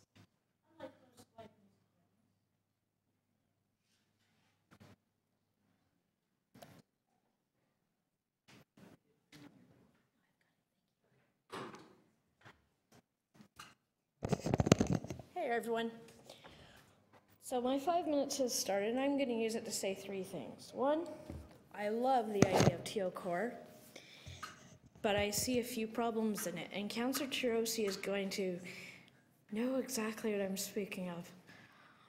This Teal Core strategy is a great thing, but let's not replicate what's happening in my area down in the, what I call Distillery District, because that's closest to me, but Cooperage and Front Street, where Front Street is used like a mini highway to avoid the bottom of the DVP and the bottom of the Gardner. And it's a community in that area. There's barely any parking, so people park on both sides of streets.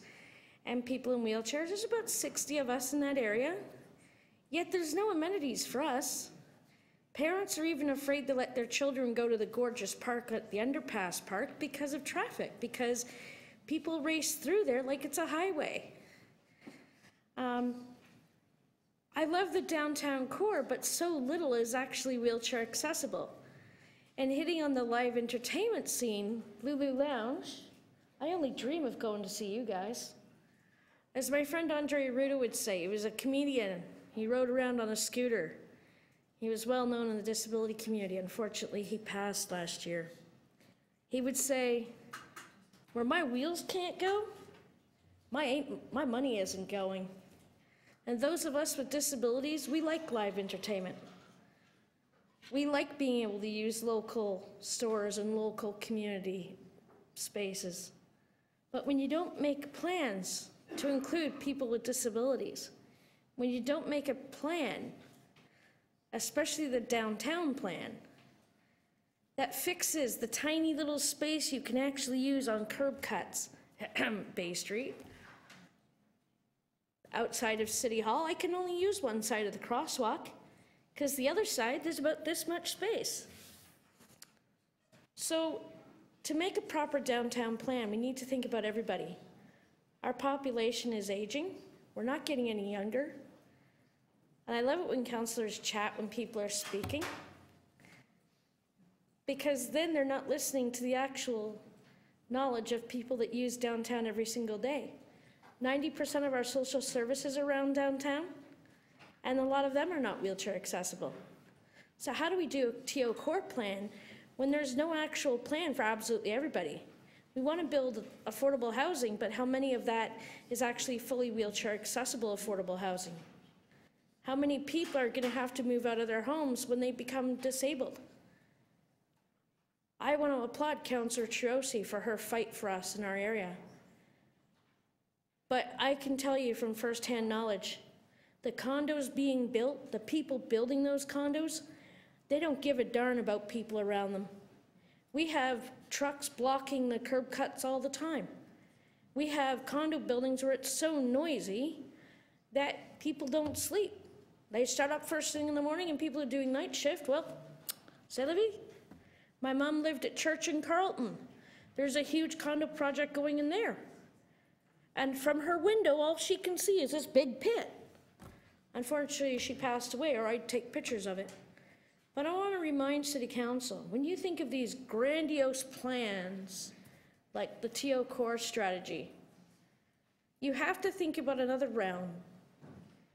Those of us with disabilities are not hidden away.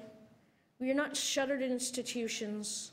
We are human beings just like you.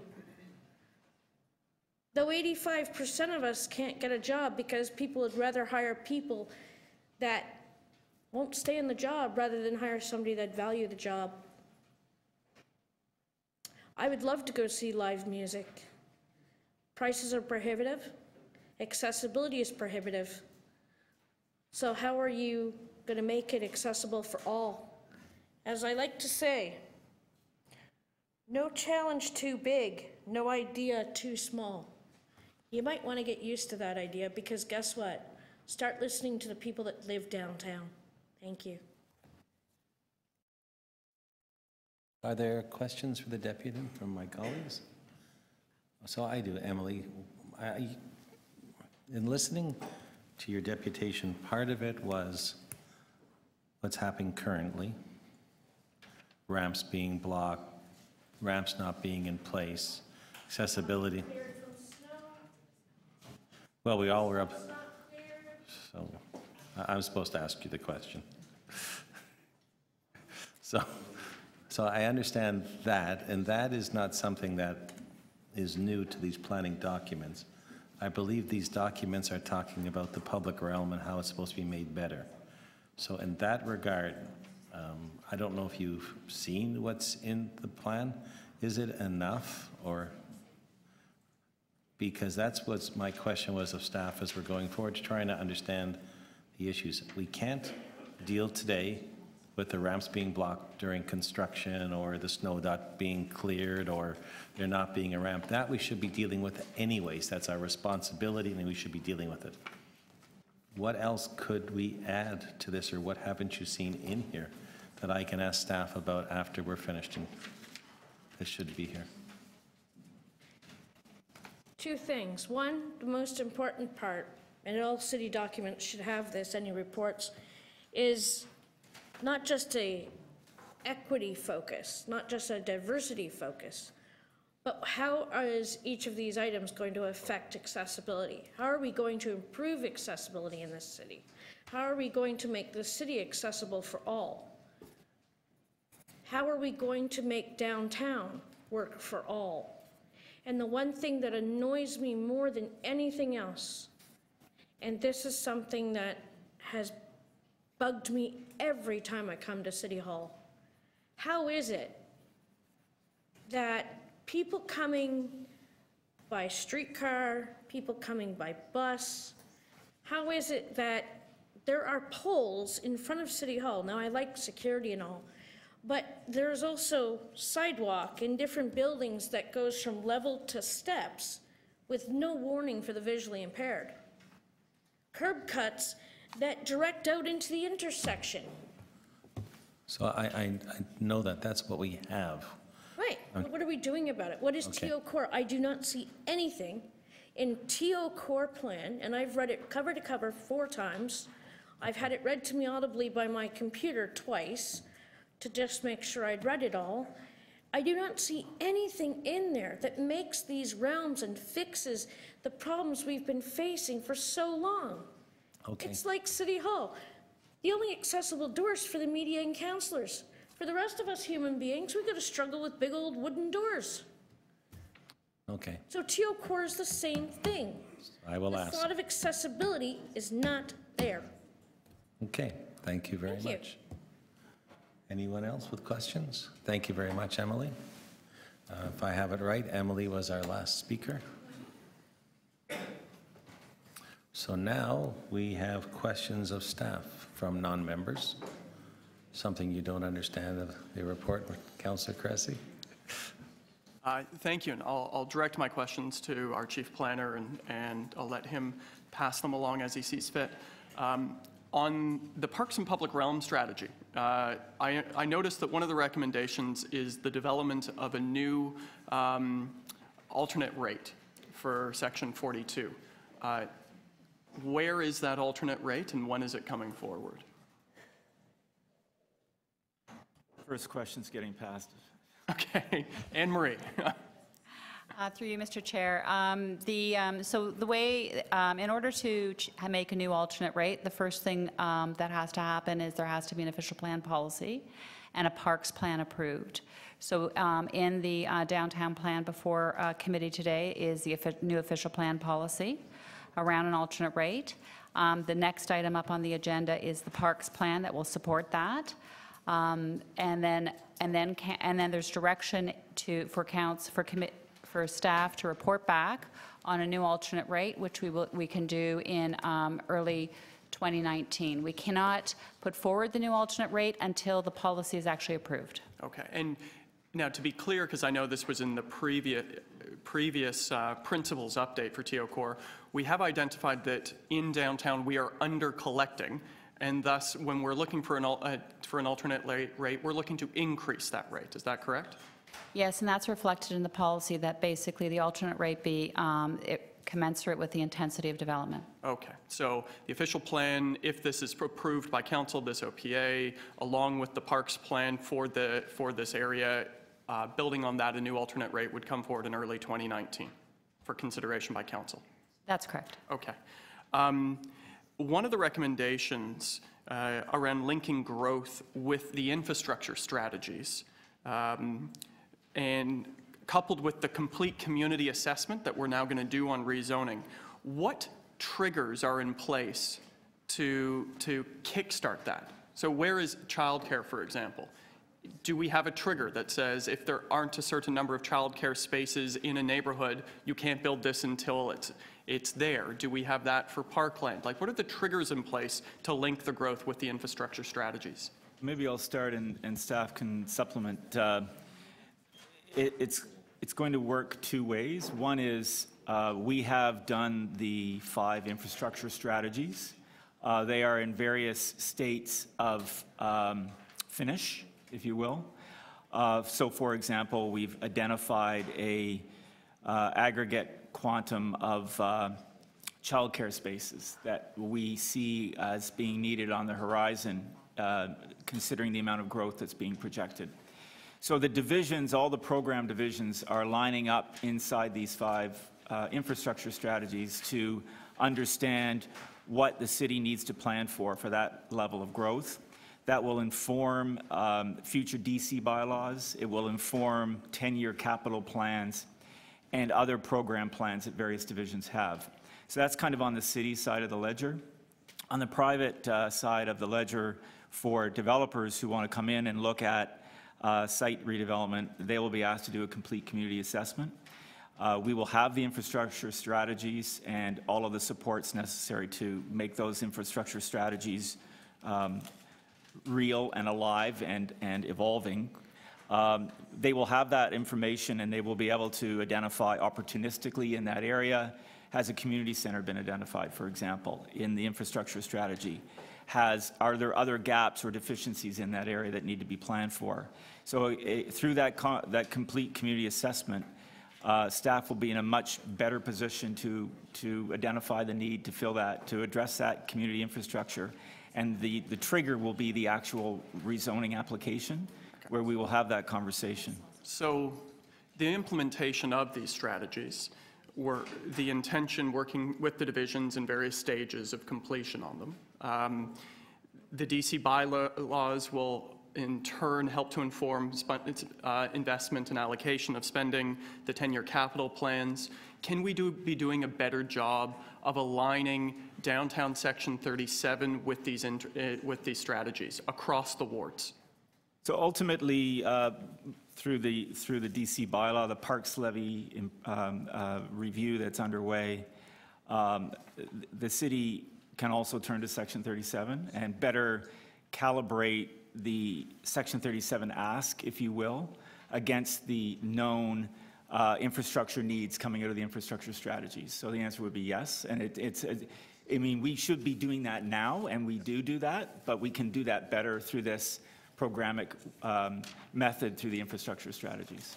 I've got to go on to any other else that might be, and we can come back if the committee wants. Councillor Cressy. That's fine. Thank you. Are there any other non-member of committee with questions? Councillor Troisi, and then I have Councillor Wong-Tam. Just going along the lines of Emily's deputation, did the TO Corps reach out specifically to any organizations or individuals regarding the challenges with people with disabilities? I'll ask the staff to identify any specific stakeholder consultation we have with that. Yes, through the various stakeholder groups, we had various representative groups from the disability community invited to all of our open houses and events, and we did have participation. There was a great participation actually through our Parks and Public Realm events, and particularly in terms of some of the stakeholder workshops, and also through the lecture series.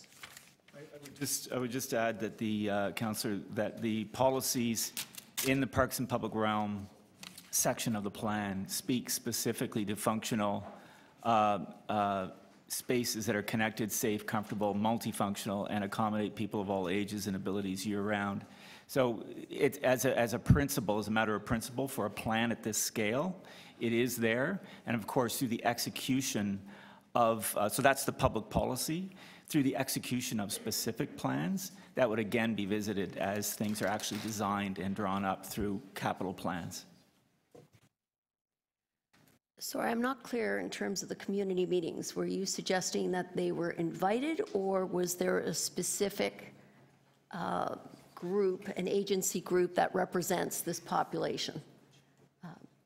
The invitation to all of the different, there's many very different stakeholders in the downtown, so they were extended the invitation, and in addition, the community facilities and community agency groups, also some of those agencies that specifically serve that population were invited. So there wasn't a specific session specifically with the group, as there wasn't a specific session with some of the other stakeholders, but there was an invitation to all of the groups and stakeholders in the downtown to participate. So a good example was Walk Toronto came in, and they also brought in a number of people with disabilities to be part of the conversation around accessibility and walking in the downtown. Some of the community agencies talked about the importance of accessibility for people with disabilities around access to community facilities in the downtown. We heard a lot through the Parks and Public Realm. Because we had so many dimensions and so many strategies, not just the plan itself, the stakeholders were invited to all of those sorts of consultations. Okay. Do you feel you have enough information to move forward regarding some of the issues that Emily addressed? I believe in terms of a planning framework we do. I think there's a lot in terms of the implementation, particularly as we start to implement and roll out the strategies and look at how we are improving our great streets, how we're creating more setbacks, so it's further accessibility, when we redesign our parks and open spaces. I think that's when some of the real improvements that Emily spoke about will start to be seen in our downtown. Okay, thank you. Thank you. Councillor Wong-Tam. Thank you very much, and thank you, staff, for all the work so far. you can almost see the finish line ahead. The community benefits agreements as pertaining to intensification and rapid development, how do we ensure that that developments and applications and major infrastructure capital projects are going to bring about the right community benefits agreements that we need to ensure local hiring, living wages, and so forth? How will we do that?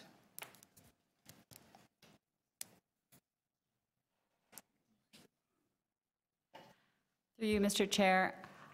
Community benefit agreements as part of a private development application process outside of the sort of the exception of recently of Woodbine and through the TCHC process, which I have been involved in through Metrolinx, we've been successful. To deal with them through specific development applications, I'll be honest, it's a new road, and it's one that we've put an encourage policy in the plan. And we need to work with social development, finance, and administration to determine how best to operationalize it. And the fact that private development is not generally across the city welcoming these community benefits agreements, not yet so far, but yet we know that the city is actually moving towards making sure that all government land, government facilities, government partnership developments will add an additional layer of benefit through the CBA.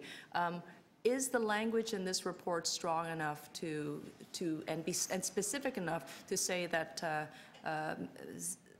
mixed-use areas, 1, 2, and regeneration areas should be encouraged to achieve those benefits?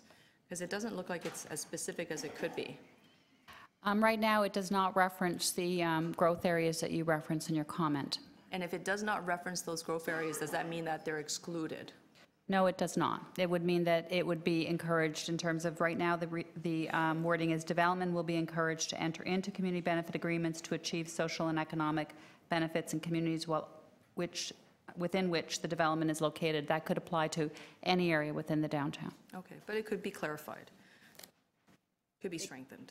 It could be, yes. Okay, thank you. And with respect to the direction, the economic direction of trying to build a larger music city, and as we pursue this new nighttime economy, is there enough strength in the language here to get to the pieces around built form? So therefore, there could be some more prescription to how to ensure that those sounds that we love to hear when we're in the venue don't emanate outside those venues, which is where it's not intended to go. So currently, the policy it directs new venues and or new residential developments in the high growth areas to address mitigation through their development. So that's the intent of the policy, and it also speaks to, and I'm referring to 1211 and 1212 in the draft plan. But it also speaks to making people aware if they're buying a condominium in the proximity of live music areas. In terms of further detail, I think there's been a lot of innovation happens on a regular basis. So at this point in time, we would assume whoever was coming in would be using the best technology at the time, which evolves, as I said, fairly regularly, and thus we've left the policy with this direction in terms of it being incumbent on the new developer and our venue. And because we're just dealing with the planning piece, I'm just curious to know, are the zoning definitions clear enough to determine what can be a live music venue and what cannot? Like, so therefore, we're all very clear that if you purchase this building, if you want to rent this building, these are your permitted uses. So we don't have to negotiate later on, so everybody has clarity, the business operator as well as the local community that's moving in or who already is there. As I understand it, there could be further clarity through looking at zoning, because live music venues are one set of venues, but some restaurants also have live music, and as such, I think that is a valid issue that you raised. Okay, thank you very much. Thank you. Councillor Cressy, did you have pressing questions you wanted to ask? Okay, no other questions from non-members. Are there questions from members of the committee? Councillor Campbell. Sure, I'll follow up on a sidebar question that I had earlier. In regard to King and Spadina, I'm just referring to the executive summary, and this is found in attachment 7. And it mentions secondary plan. However, it's important that a secondary plan as revised include policies designed to retain a high ratio of non-residential floor space to residential floor space. It goes on to say in the next paragraph, the city should limit development that exceeds the as-of-right permission to non-residential uses. So this, of course, is an area that was, sort of bereft of any development 10 or 15 years ago, and now it's booming with residential development. Can you just explain a little bit about what the ratio is then, once the as-of-right permissions are attained for building out office and residential? Right. Through the chair. The document you're referring to is one of the attachments. It's the report of our consulting team from Hempson that did our office and institutional study for downtown. The recommendations of the consulting team was just that we advance policy that would promote a high proportion of non-residential versus residential in both King Spadina and King Parliament. That was a recognition that, these are two areas, former industrial areas that just a couple of decades ago were all employment and non-residential uses within them. Recently in King Spadina, we have seen quite a flourishing of residential activity. The recommendation of the consultants initially, and it was in our original our proposed downtown plan that was released and presented to council last fall, was that 50% of permissions above existing as of right permissions be for non-residential. During the course of our consultations on the proposed plan, listening to all voices, including both the non-residential and the commercial development industries, it was determined that we would advance a new policy that would either a 25% non-residential or full replacement of existing non-residential uses in both of the districts, whichever is greater. And we think that is slightly above what we're currently getting within both those districts, and we think it's a reasonable policy approach. So what does King Spadina mean? Does it mean it goes down to Front and up to Queen, or how far is King Spadina? I mean, this of course used to be a fairly thriving employment area, and as these are policies that are designed, with a forward-looking outlook for decades, I'm just wondering if is it possibly not short-sighted to not build in more office space as a requirement? Through you, Mr. Chair, the King Spadina boundaries are defined by the secondary plan. So the secondary plan runs just south of Queen, over to University, or over to Simcoe, down to Front Street, and over to Bathurst. So King Spadina is basically right at the center of that geography. We have been looking at trying to maintain balance and also respond to some of the comments from the industry, who are actually building quite a lot of office space for us, and quite a lot of office space has been retrofitted in older buildings, which is a very desirable product right now. So we found that kind of balancing of maintaining the dynamic of the people who are living and working with the 25%, that we will still be able to achieve that and still maintain the really strong economic base in the community. Just to supplement as well, the financial district hugs up against the east side of King Spadina and around to the south. Okay. So there are constraints on land use in the financial districts and the new financial district as well, okay, that limit the amount of residential development, right, with the same philosophy of trying to drive the non-residential land use goals of the plan. How do we know that we strike the right balance in that area between residential and office? Well, I would say through the chair that overall the plan has that as a goal. We have looked at through the Hempson study and other supportive work for transit planning. We've looked at the employment projections overall, which are currently around 500,000 in the downtown. Our projections, depending on various scenarios, and it is a long-term plan, take us out to about 850 to I think 915. So that's a considerable amount of new growth that we're projecting. So we think with that number overall, we are striking the right balance, and these land use policies help to underpin what the market is already driving with the fact that this is a place where people want to build employment uses close to transit in a walkable, lively environment that the downtown is all about. So in overall, would you say that TO Core is a plan to adapt to growth or to encourage growth that's forecasted? I would say overall it's a plan that balances growth. We've got balance between residential. Politician's statement there. Yeah. It's also a planner's statement. We've certainly got residential growth that's projected to increase or to double, but we've got significant employment growth, and we want to do that in a way that sustains the livability that we've all come to expect. Right. So that is very much the goal of the plan, and to infuse it with infrastructure in a way that's more systematic than it has been in the past. I'd say in the past we've been more opportunistic, and in the future we want to be more systematic and programmatic about how we make sure that when we make decisions to grow, we've actually grown the infrastructure alongside. So I've only been a city council for 3 years, but I like a lot of citizens in Toronto, have seen the growth of the downtown, the waterfront, and have been sort of astounded at the pace of development and the intensity of development.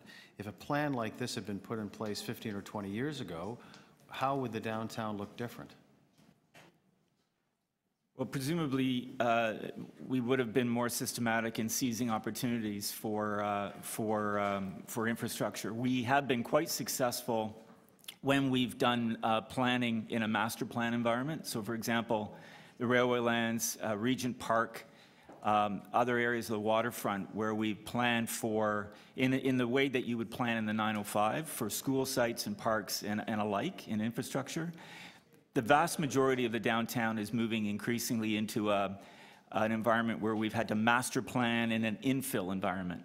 And this is something that we've talked about all the way through TO Core, that the real trick with this is learning how to master plan in an infill environment where 4 people own property on one block instead of one group owns the property, owns the whole block. It's a lot more difficult to deal with those 4 property owners than it would be to deal with one. So that's why it's been easy to build a new school in Regent Park or rebuild the school or all the things we've done in Regent. You're dealing with one owner. Right. Whereas in other parts of the downtown, we've had to use a lot of creative strategies. I know through Councillor Wong Tam's office, we worked with one developer to build a park when that developer was building on 3 sites that weren't attached. So it's all that kind of creativity that we need to infuse more regularly into the planning process. My colleagues, the councillor, didn't get 8 minutes. I forgot to reset the clock. No, I didn't.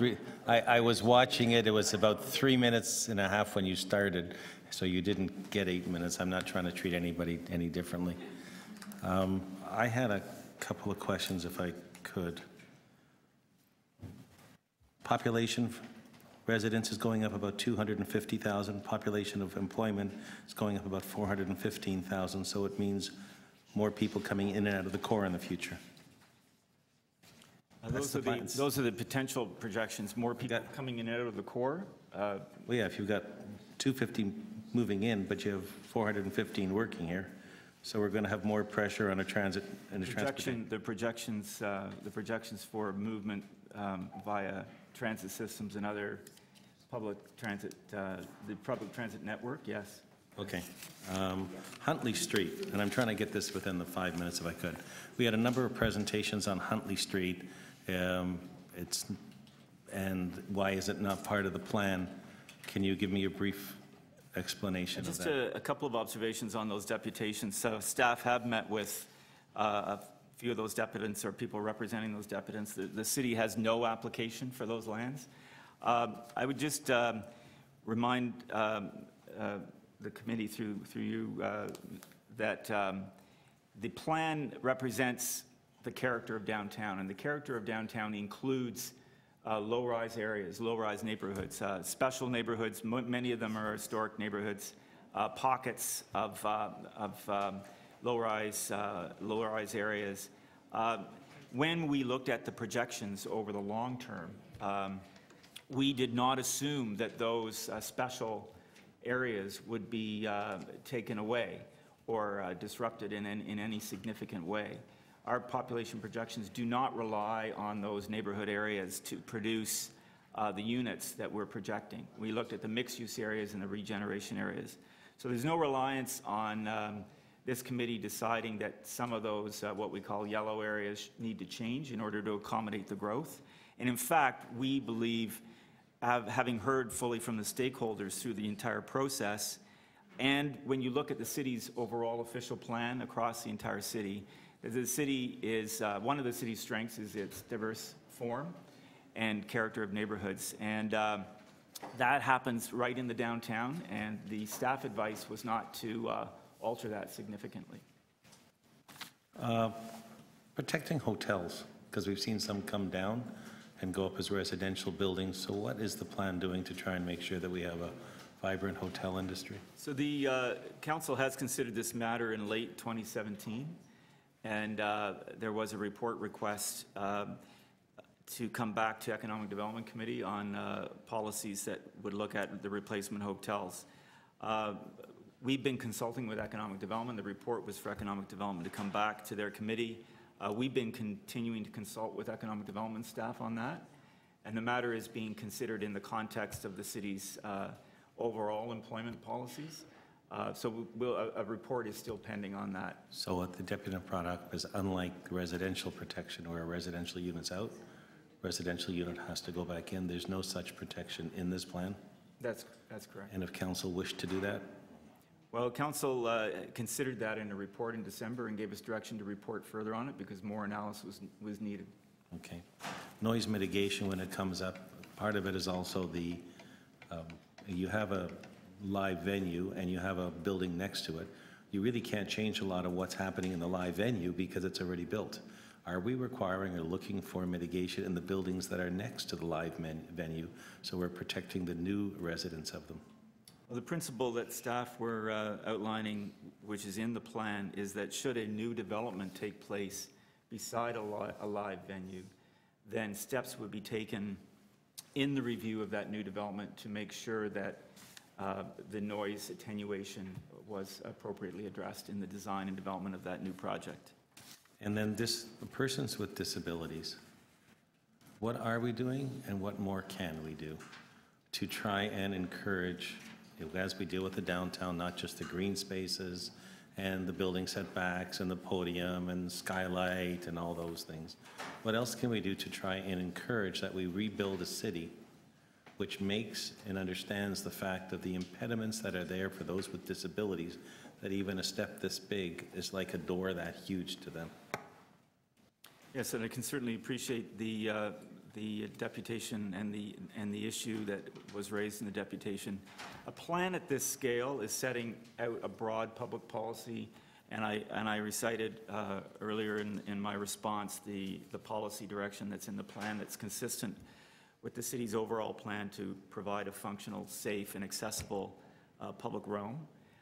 As specific projects are executed, be it private development or public capital plans, the AODA requirements and other guidelines of the city, including complete streets and other guidelines that the city has, will be applied in each case to ensure the safe, functional, and accessible public environment that this policy calls for. My time is up. Are there any other questions? Mr. Chair, on a point of order, I just want to remind the committee that we lose quorum in 1 hour, and we have 9 deputants listed on other items, which is 45 minutes right there. Thank you. Are there other members of committee that have questions? Are you okay, Councillor? I think. No problem at all. We are done with questions. We're now into speakers. So in that regard, I have 3 members of council that are, sorry, can I get attention to all my colleagues here? Councillor Wong-Tam? Sorry, it was brought to my attention and that the latest Councillor Fillion can stay is 4:30, and we have a number of items. So I know you all know the plan, the members that represent I know it's important. But there's a number of motions that I know you want placed. If you can keep the remarks that we have as short as possible, because we still have the other parts of this plan to go forward, it would be appreciated. So non-members that wish to speak, Councillor Cressy.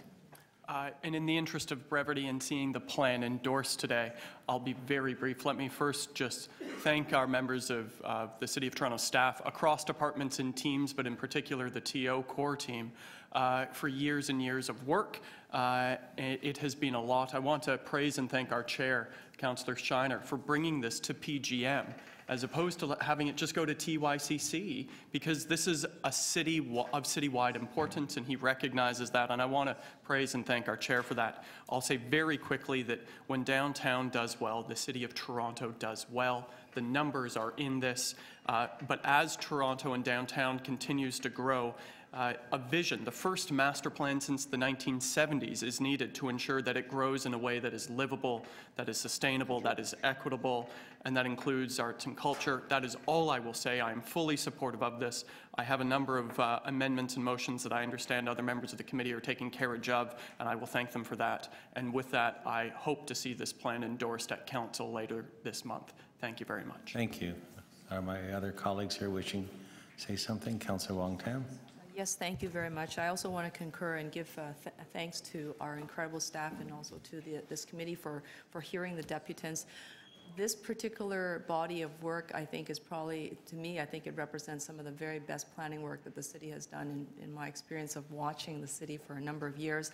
It is Herculean in every single way, and I know that it is not without thought and consideration. Every sentence, every bullet point, you carefully consider every word to make sure you're going to get the right outcome. I do have 2 motions, and I want to perhaps ask the staff to put that on the screen for me. Is that something we can do now? Or, and they're just they're very simple but very quick, and I think they're important based on the questions I asked staff to reinforce certain components. I'll just move the first one regarding the CBAs, the community benefits. You can ask, we can move it for you. Yeah, is that right? Okay, thank you.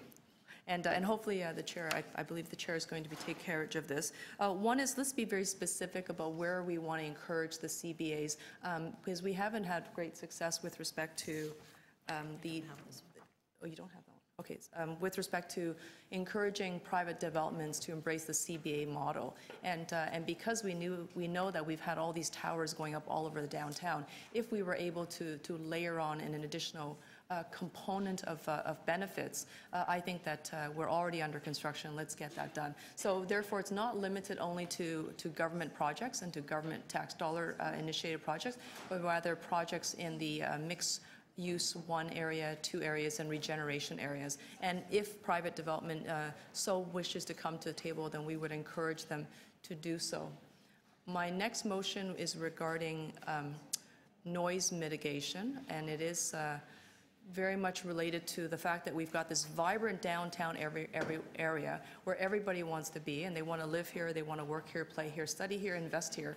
And sometimes we have conflict, and what I'd like to do is get in front of the issue before the conflict emerges. And that motion is not here, but there is a motion that has 4 different points that hopefully will help us develop some further tools to help us mitigate, not reduce or not to eliminate the uses, but to mitigate the conflicts before and to also anticipate that conflicts will emerge and that we will be able to deal with them.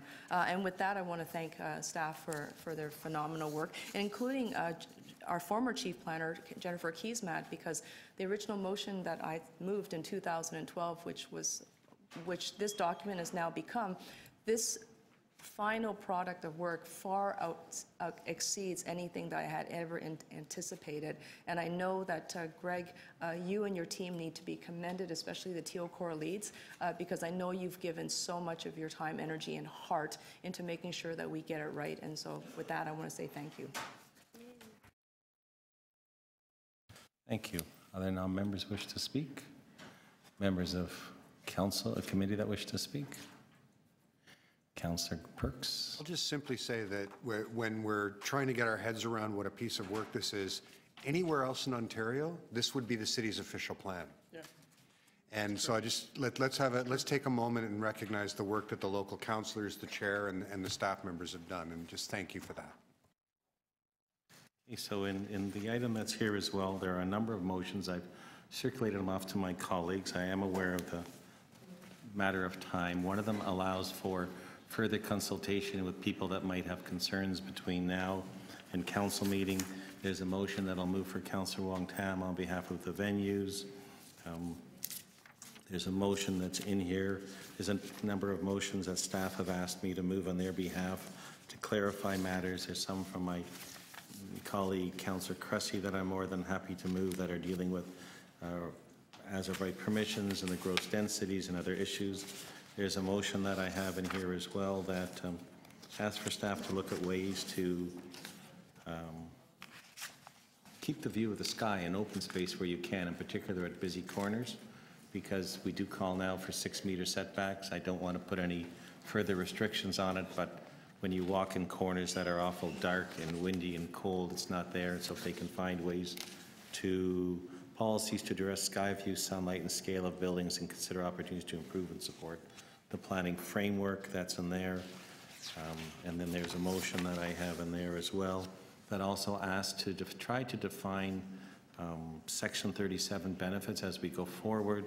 And part of that is the fact that we have so many new policies coming in, inclusionary zoning requirements that we ask for through it and other things, that trying to get a playing field where when someone purchases a property and they're going forward with it, similar to what we have in the North York City Centre, if you're going to get additional density, you know in advance what the cost is, so there's no big pushback for someone saying, well, I didn't know I'm going to have to pay this.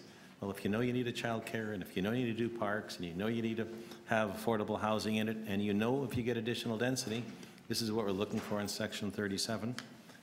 That's what I'm looking for, but not putting a policy in place now, looking to make sure the school boards actually get their support that they need so they can have schools in communities. So there's an awful lot that is in here. So there's two very strong thanks that I think, besides the local councillors and their involvement, that's required here. One of them, first of all, is for Nancy, for our clerk's department, who has been thrown and inundated during the course of these presentations, and the clerks with amendments and motions and amendments and motions and everybody running around. And unless you're sitting in these chairs, you have no idea how difficult that is to try and balance, especially when you've taken that motion and you've typed it 3 times, and there's a few more words that staff may want added or not added. It's very difficult. I apologize. It's not just one councillor. We all do it. And then the second part is knowing how difficult that is. It's building on top of what my colleagues already said. It is so important to have a plan in place that goes forward and gives the vision that you want to give for how the downtown should grow over 25 years, where you're going to be adding a quarter million new residents and possibly over 400,000 more residents to work in the sector without good public transit, which we're going to have to fix to get them in and out, and all the policies that are included. So it's not just the fact we started it before. I really have to commend the current staff that are in place for them taking this, for working it through, for meeting with people, because I can tell you, we had some opposition and some letters from solicitors here from some people. But I have never seen so few, where it's not 12 o'clock at night. So the incredible work that the staff have done to try to deal with most of those issues, and we know we will get some appeals or concerns that are expressed that They do a great job of working through in half. But the fact that it's here so complete and with so much work and so few deputants lining up outside the door with hired lawyers and staff saying, but my address at this one over here, it's extremely commendable to the work, Greg, that you and your staff have done on this in the last year and bring this forward here today and giving us a chance to send it on to council for their consideration. And to our staff that deal with the music industry and live entertainment and economic development and those with disability, that deal with disability issues, we need more attention to both of those. Live venues make the city work. And persons with disabilities can't get around the city unless we make it work. And we have people that are in place that can fix those things now and don't need us to report to them, in particular with disabilities, whether it's curb cuts or sidewalks or shoveling or bollards. You know, I'm almost of the mind we should take our senior staff and put them in wheelchairs and tell them to go about the city and see how they can get around here. Because, you know, unless you're there, and no disrespect to them, and unless you face it every day, you don't realize that that little step may as well be something that stops you from getting in somewhere. And we have to find a way to address it better. And we do, and are looking at it for pedestrians, and we are looking at it for cyclists. We have to look at it for all persons. And with that, just thank you. And I've circulated the motions. There is one motion from Councillor Wong-Tam that the staff had a little bit of trouble understanding, and I'm not opposed to trying to find community benefits, but I'm going to refer it to them to report to council on that, so it'll be there for us to consider, but just so I can get some further clarification. Because through the course of today, I couldn't find out what they understood or didn't understand of it. So it's not that I don't support it, but I don't want there to be a confusion at council with it. So I'm going to move the motion and then move the referral on it, and it'll be at council for us to consider with some staff comments on it. So, absolutely, I can put each of them up if you want, or I need clarification on one of your motions. My motions? Right. I have questions of the mover. Ask me. Okay, questions of the mover. Go for it. 1C, undertake a study to consider an area-specific official plan, Section 37 policy. That's what I spoke about. Is not, I know, but it was not, is Section 37, is it not already area-specific and limited to a geographical area? So we do not have an area-specific official plan policy for how we collect Section 37s. So each and every development is negotiated separately. So when someone purchases a site and they say, this is what I want. It's negotiated. So you're looking for a formulaic... Or formulas, because I might be multiple for different areas. You're looking for a formulaic resolution to the amount of Section 37 money that will be yielded from any particular development. Correct, and based on different areas, because it might be different in the high-density downtown area where there's an 80 or 90-story building compared to other areas in it. The question for clarification, is that something staff can do? That this is not a provincial jurisdiction? No, we have that currently in the North York Civic Center downtown. People buy properties, they go for intensification, they know what they're paying per square foot of additional buildable. Okay. So I'm only trying to provide that advance notice of what it may be, but I'm not defining what it is, and I don't have a policy, nor do I know how many areas we might have to separate that into. Are there any other questions? So, would you like to go through these individually? Would you like to do them all at once, with the exception of my referral, which I'd have to vote on second? So, can we do everything but the one motion? Let's do Councillor Wong-Tam's first. So, I'm moving on her behalf. I'm placing it, I'm referring it, and I want it to come to council. So the referral will be for report to council? Yes. So where's my referral motion? I couldn't find clarification through the meeting of exactly what we're doing. So this is the one. So I'm going to take Councillor Wong-Tam's motion, send it to council with this, so it will be there and we will be able to understand any implications. And I'm hoping that it's a great motion and we can do it. All those in favor of the referral? Opposed? That's carried. All the other motions together, that's fine. I gave everybody a package of them. All those in favor? Opposed? That's carried. So the item is amended. All those in favor? Opposed? That's carried. Madam Clerk, So I moved a whole bunch of motions that people that are here didn't see now, but my colleagues have seen. When will they be online for them to see them? As soon as I can. So by tomorrow. By today. By tomorrow and hopefully by today. Mr. Chair, can we have a 3-minute break? Yes, well, if we could. We're going to have a short recess because if any of us leave our chairs, we break quorum. So how about we're back in 5 minutes at 10:10.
Okay, can I get some order in the room?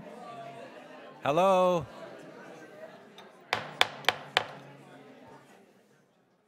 So I need somewhere Councillor Perks has disappeared and Councillor Campbell. There he is. And Councillor Perks is normally right at hand.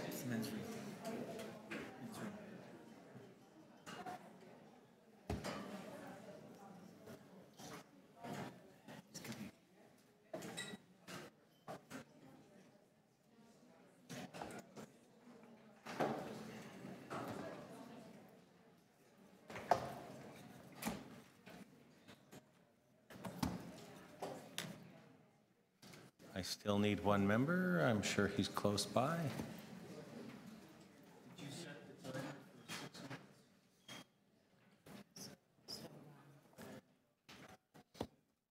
Some of us get stuck on the way out the door. We'll be polite. Can I talk to you for a second?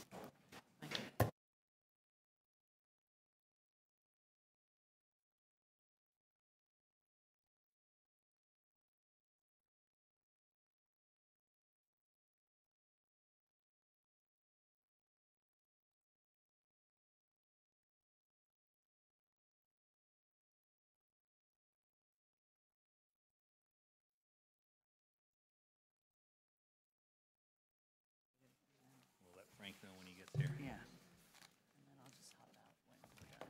You guys be invited.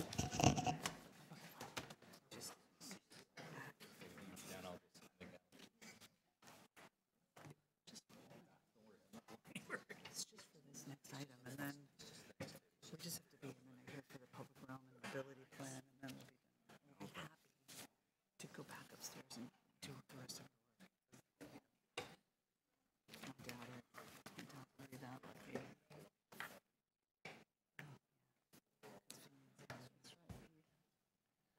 We are just trying to rustle up quorum. Yes. I was just sad to see my councillor leaving, that was all. You were sad to see your councillor leave? That's a wonderful statement.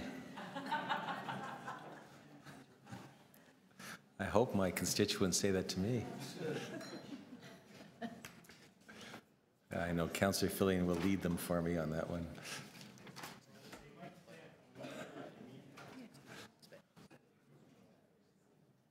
Oh, all right. We have Councillor Perks is back in the room. Here he comes to save the day.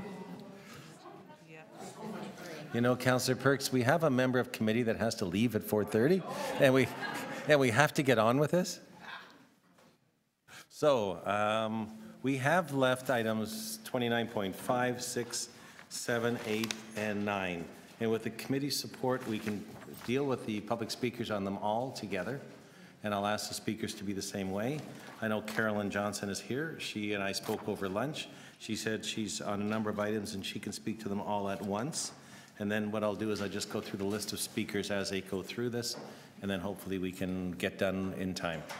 Carolyn, we're here to listen. You've got 5 minutes. Sorry, Mr. Chairman, I'd like a little bit more because I'm condensing presentations on several. I'm not going to cut you off at 5. Thank you. But the faster you can be before we lose quorum, the better. I'll put up pictures and talk at the same time.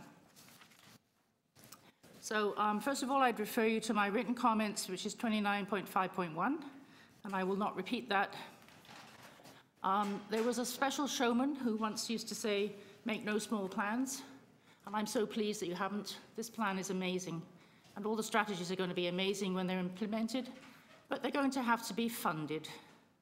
And I'm here to show you some of the things that happen when funding doesn't flow as it should.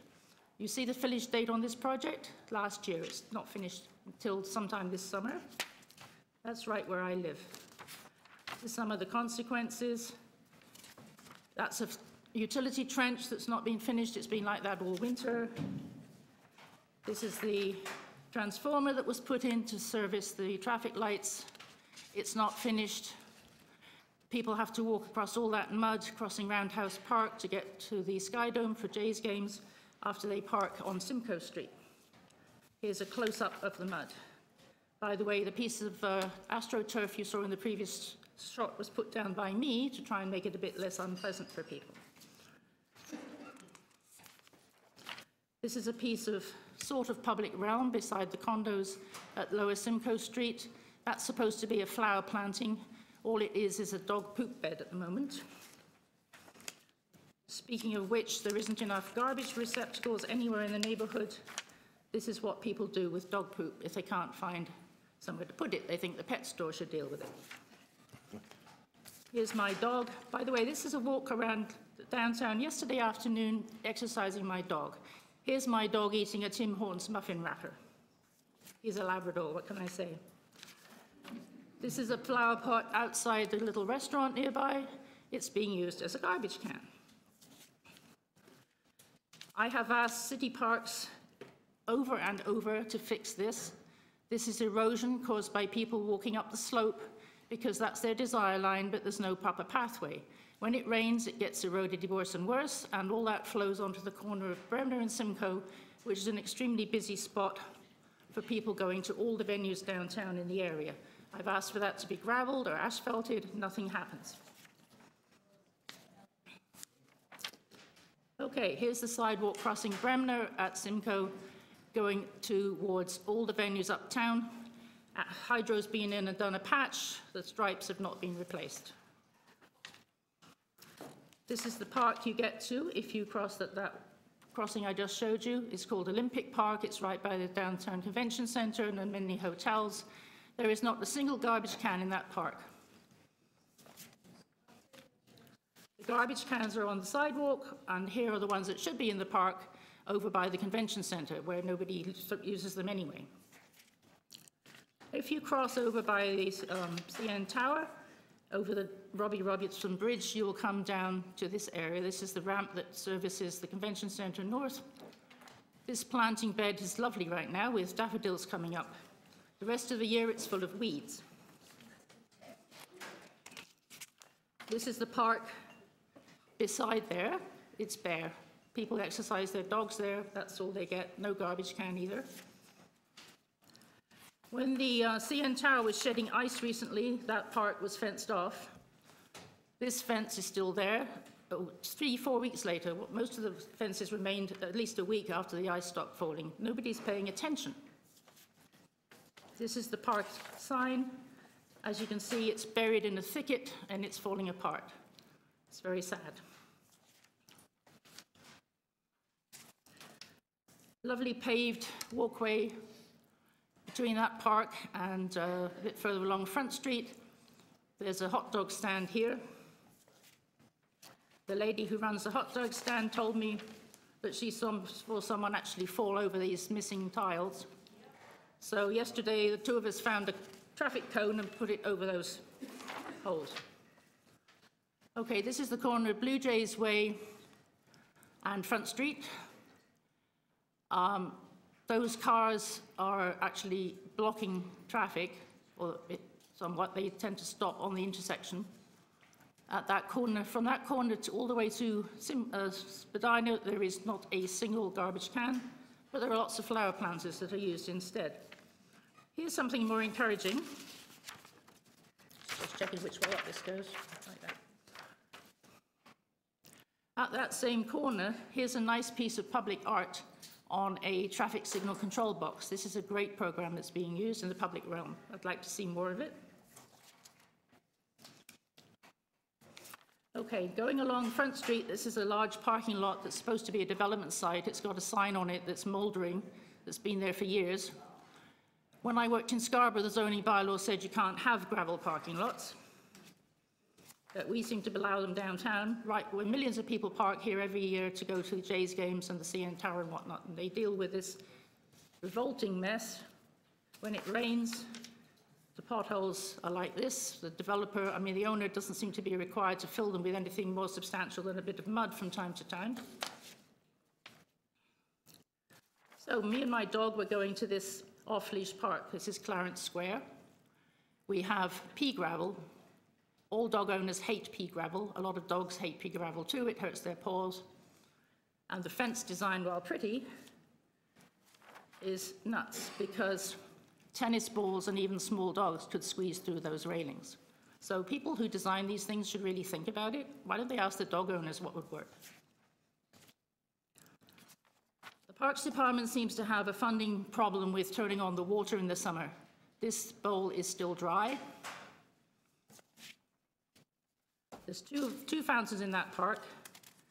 This other bowl is even worse. As you can see, it's all muddy and filthy and revolting. My dog was thirsty. He would have liked to drink, because the weather's getting warm now. No water. Anyhow, we carried on our journey along Wellington West. This sign requires people to pay to park. They don't.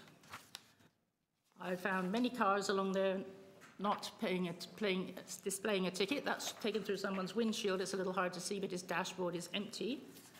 And this guy had an expired ticket from much earlier in the month on display. A lot of these guys are construction workers putting in the well, which is a massive development at front in Spadina.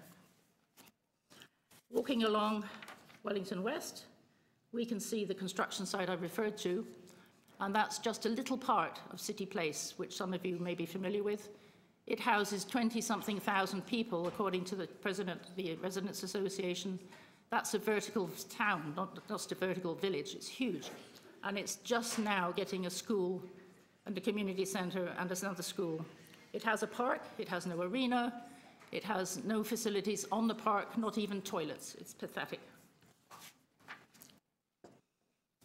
But it's a vibrant neighbourhood. Here's a nice thing happening just at the corner of Wellington and Portland. So, nice afternoon, Monday afternoon, lots of people out already having a drink, enjoying themselves. But not too far away, at King and Spadina, which you've heard about, here's a poor homeless person bleating and howling outside the LCBO.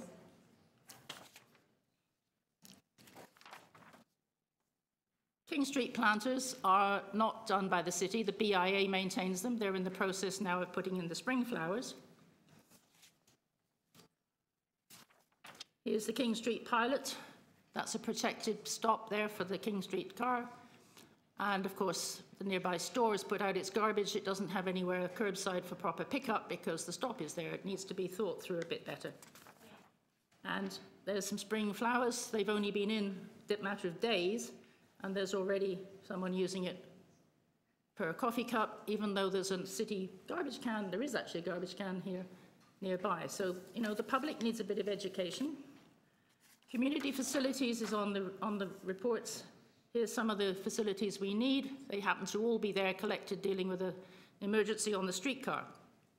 But these vehicles have to be able to get through. They have to be able to stop and service whatever problem comes up. Finally, my poor dog got a drink. A business was kind enough to put out a bowl by its patio where the patrons were getting a drink. This is not by way of an advertisement, but this happened to be the kind business that did that. Okay? There should be city facilities for animals on the roads, on the streets.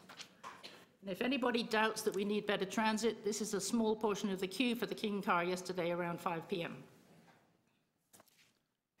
Meanwhile, this hasn't come out too well because it was a moving target. Meanwhile, the idiots in cars are across the intersection. They're not even supposed to go straight through at that intersection. It's clearly signed for King Street Pilot, you must turn right. But that white car is stopped, and there's another one in front of him, and the pedestrians are having to weave. You have many more? 2 more. Okay. To weave through the stopped vehicles. That's another close-up. The vehicle's turning down. Spadina can't make the turn because the other vehicles are stopped behind a streetcar, and they shouldn't have even been there. Okay, with respect to pedestrians and mobility, this is what you get with a construction site, and the protected walkway is really not big enough. It's very, very congested. I would like to see my friend Emily here get through in her wheelchair. There's an example of how busy it is with two-way traffic in what's basically 1.5 meters of width with scaffolding on one side and hoarding on the other. With respect to downtown energy, we must preserve and reuse our beautiful buildings, not let them get torn down. Let them be reused. As for community services and facilities, this is on the sign on the door of Metro Hall, which is supposed to be a public building. It's on this building too. No dogs, no bare feet, no bicycles, no T-shirts. Like, what is this? Sorry, wear a T-shirt. Okay, fair, that's fine, I'd like that. But, you know, homeless people have pets. Homeless people are supposed to use these buildings as warming centers and cooling centers. They're Caroline, though, you're beyond what we deal with the planning regulations, It's all and you know that, It's all part of the picture, okay? Community services, but you know that, and I'm trying to be very liberal with it, but we're short of time. Yep. And what the regulations are to come into public buildings is nowhere near what's in front of us today. It's a real stretch. I'd just like to finish with this beautiful piece of public art, and I'd love to see more of that happening. That's the Simcoe underpass. Thank you very much. And I would just echo the need to make sure that snow clearing is done properly and curb cuts are properly designed, because they just create puddles for us all. Thank you very much. Thank you. We have Gideon Foreman. Is he still here? Gideon? Downtown mobility strategy. Thank you, Mr. Chair. Committee members, I will keep my remarks brief in light of the time. I am, in fact, Gideon Foreman. I'm a policy analyst at the David Suzuki Foundation. I want to say a couple of words about the plan and a couple of words about the mobility strategy. We're strong proponents of cycling infrastructure, so that will be the focus of my brief remarks. We view the plan as a very thoughtful document that offers real insight into the city's transportation needs. It understands that any successful 21st century city must offer residents a variety of safe and sustainable travel choices, and both those adjectives are crucial: safe and sustainable. The plan wisely recognizes that if Toronto is to thrive, we need to reduce dependence on private automobiles, and not surprisingly, that should improve mobility for all road users, including drivers. Perhaps the most impressive proposal is, and I quote, that pedestrians, cyclists, and public transit will be prioritized relative to private automobiles. Here, to its great credit, the plan refuses to be agnostic. It consciously takes sides. It suggests we all live better if the city is geared more to the needs of transit and active transportation than the needs of cars. This is a vital principle to articulate, and the plan, very much to its credit, does it explicitly. Turning to the cycling section specifically, Mr. Chair, we find more good suggestions. There are proposals to expand the bike lane network, build out bike share, embrace bike parking, enhance and expand bike parking. Particularly exciting is the call to further integrate cycling and rapid transit. The more we make subway stations into hubs for bicycles, providing parking and the repair tools that cyclists need, the closer we come to solving that first and last mile problem. We were extremely heartened to see the mobility strategy urge expansion of existing bike lanes, such as the one on Bloor, and the creation of new ones. We believe this policy will help bus congestion for sure. We also think it will prove very popular with residents. 2017 Angus Reid Forum poll found that 80%, 4 out of 5, in Toronto support a safe network of bike lane and a safe network of bike lanes. We were especially enthusiastic, and these are my final remarks, about the possibility of separated bike lanes on Yonge Street. Yonge has so much going for it. It has destinations, Eaton Centre, Massey Hall, of course, Ryerson University, the reference library, etc., that cyclists want to get to. It's flat, it lacks streetcar tracks, and if car lanes need to be removed to make some room for the bike lanes, commuters have a variety of options, including, of course, the Yonge subway and the Yonge bus. We know the city needs to do a corridor study before the Yonge lane can be put in place, but we urge councillors, and this is our key ask, we urge councillors to fast-track this study if at all possible. Just as a Yonge subway was important to Toronto's development in the 1950s, we believe a Yonge bike lane is important to the city's health today. I'll leave it there, Mr. Chair, and I'm happy to answer any questions. Thank you. Are there any questions? Not seeing any. Thank you very much. I have Liz Sutherland, and then I have Emily Daigle. Is Liz not here? No, she's not. Emily, can you whip around? Emily is a late addition, but she said she's going to be quick. Please don't hit anybody on your way. We don't have insurance for that.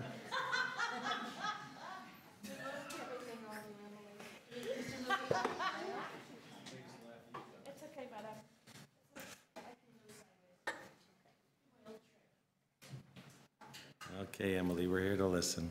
Hopefully, Councillor Chiosi does not mind me stealing her microphone for a moment. So I'm going to do my 2 minutes because we're running short. Quite simply, downtown is barely accessible. Many curb cuts, suck, or go into the middle of the intersection. Would be nice if garbage cans were accessible and I didn't have to touch the nasty flaps. Number 3, simple, hoarding, and that picture shows exactly. The King Street car hoarding, this spot where you have to go down because there is no yellow ramp there to get to the streetcar. You'll miss it if you're visually impaired because there's nothing telling you where that little curb cut is. Many parts of downtown and many parts of our downtown plan don't work for those of us with multiple disabilities, especially wheelchair users and people who are legally blind.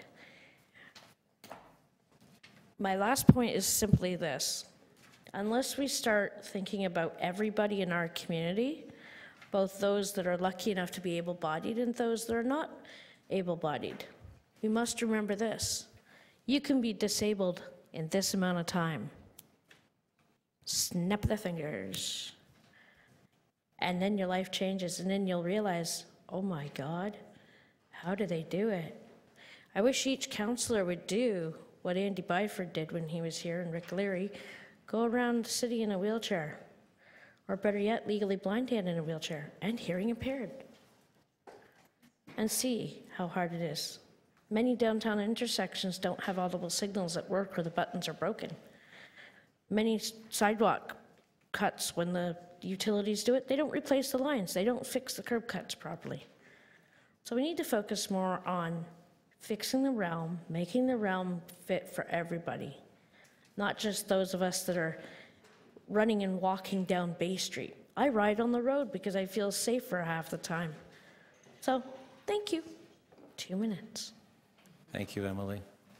We have Sita. I think Sita is not here. She told me she had to leave.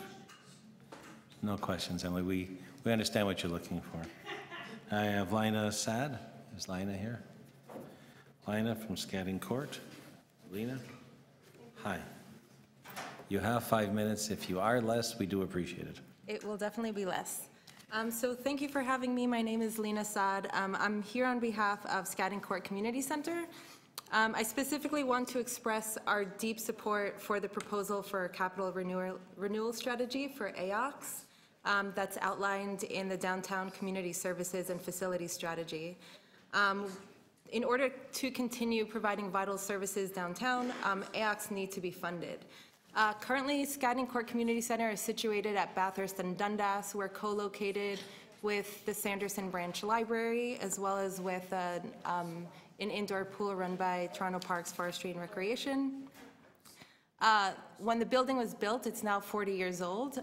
It was built to support a third of the staff and programming that we currently have today.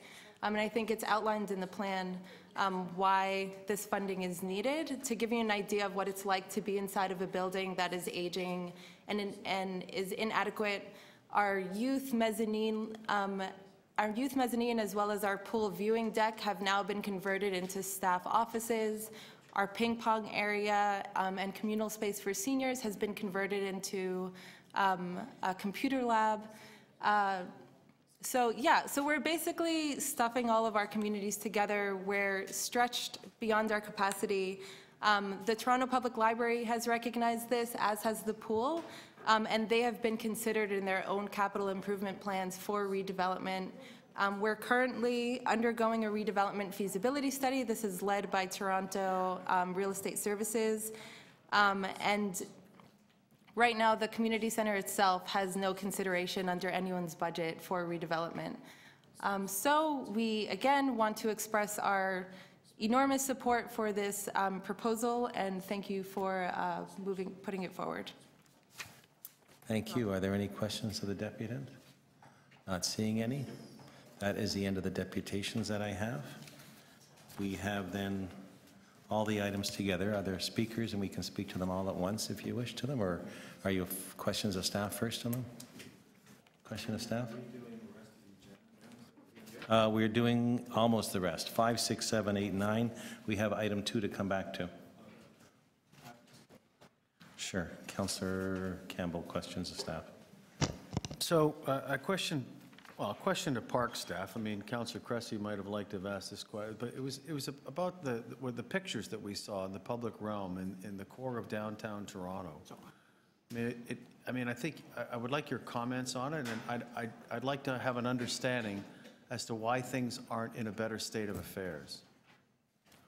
I think that's a fair question. Mr. Chair, you know, I don't know these specific locations offhand, so I mean, the only answer I could give would be to send some crews out to look at these specific examples that were noted in the pictures to ensure that the repairs are completed in the areas that are part. That would be very much welcome, I think.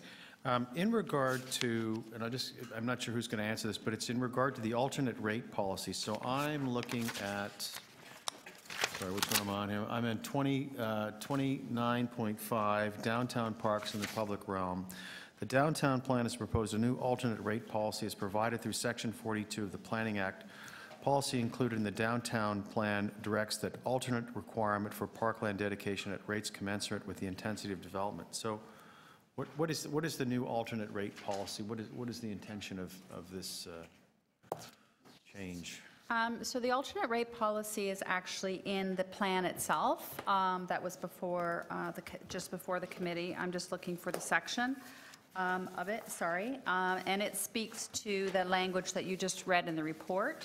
And the reason that we needed to put a specific language that varies from the OP is because the rate will vary from what the OP rate is.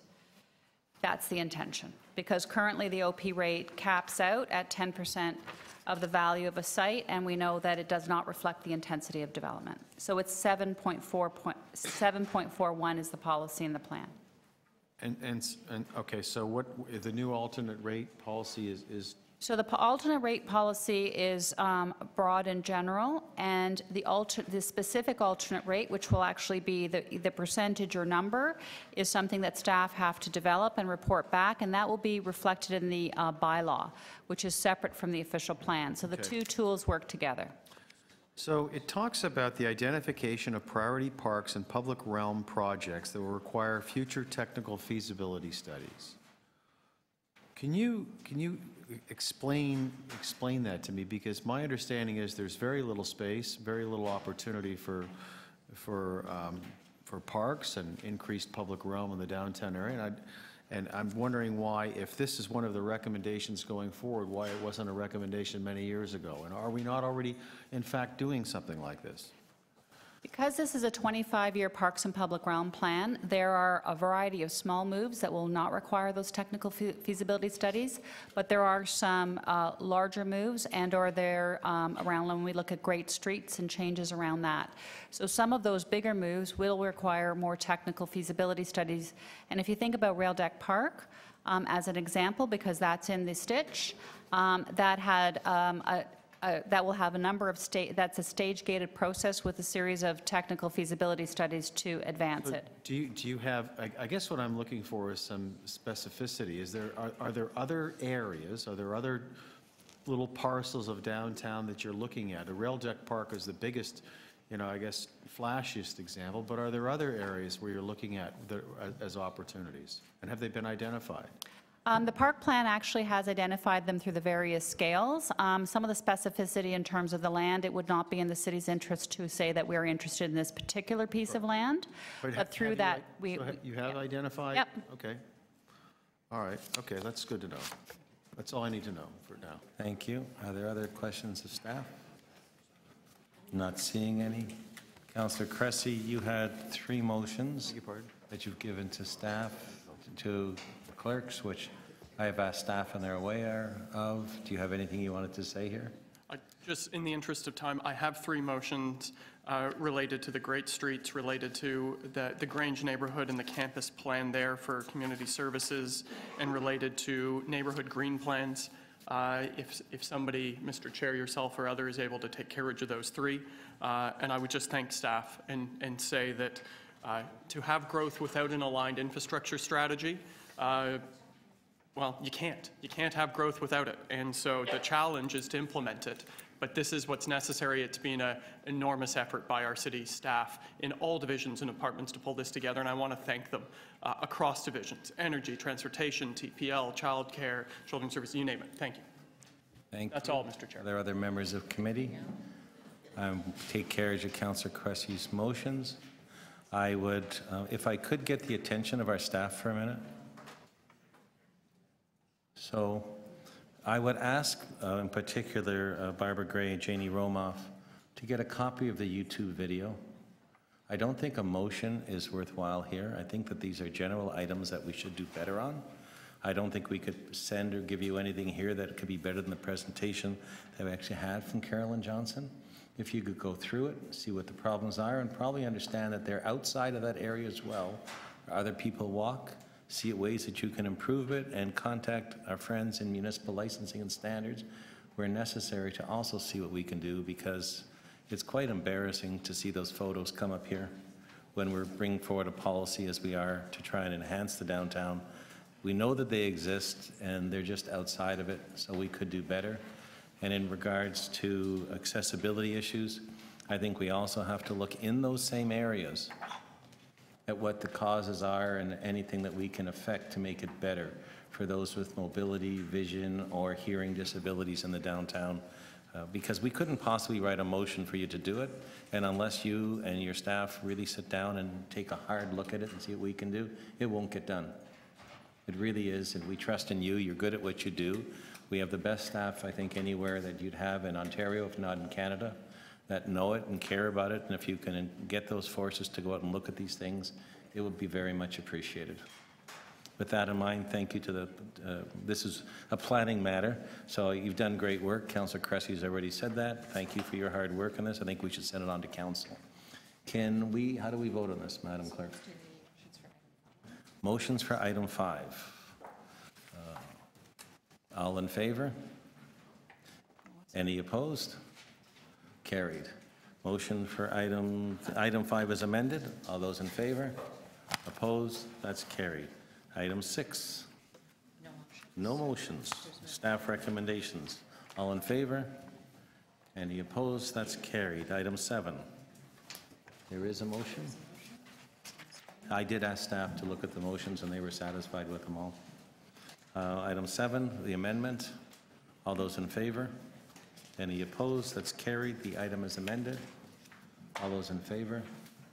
Opposed? That's carried. Item 8, the downtown energy strategy. Staff recommendations? Yes. All those in favor, which I'm moving. Any opposed?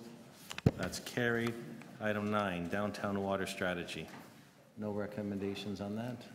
No. So staff recommendations, which I'll move. All those in favor? Opposed? That's carried. I did circulate to you earlier item number 2, which is trying to deal with the changes to the Planning Act. We have some depths on that. Are they still here?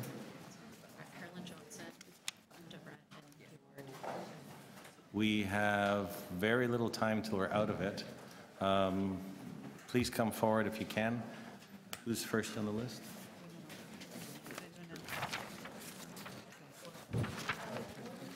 So this, I am going to be very, though, my apologies for the shortage of time, but these are recommendations here on staffing changes. So it's not on the entire bill and what the province has done. It's on trying to find resources in place to be able to manage the workflow. If you can keep your comments to that, that would be appreciated. So the first speaker I have on it is Carolyn Johnson. Carolyn, did you want to speak on it? I'm sorry, I thought she wasn't speaking. I'm here for... Sorry, Carolyn, did you want to speak on this? Yes. So come forward, please. No. I have 5 minutes left and I'm going to lose quorum. But it is on the report, and my apologies for it being late, but it's here. Okay, Mr. Chairman, thank you very much for seeing to me again. I just want to encourage Council to properly fund all the experts that you need to run this city properly. Lawyers are part of it, and they have very, very serious work to do. They're going to be very involved in trying to see how planning matters travel through the transition from the OMB to the LPAT, and they have property disposal to deal with respect to building transit and housing and all the rest of it and acquiring parks. So we must pay them well, otherwise they'll be stolen by Aaron Burles and other companies, as I once witnessed back in Scarborough. And there are other experts that we ought to have on staff. I know this isn't quite here, but if it deals with planning matters, We need acoustic experts to deal with the noise bylaw, which you've heard about, and we need wind experts to deal with the impacts of high-rise building. Thank you very much. Thank you. Linda, did you have comments on it? Yes, I do.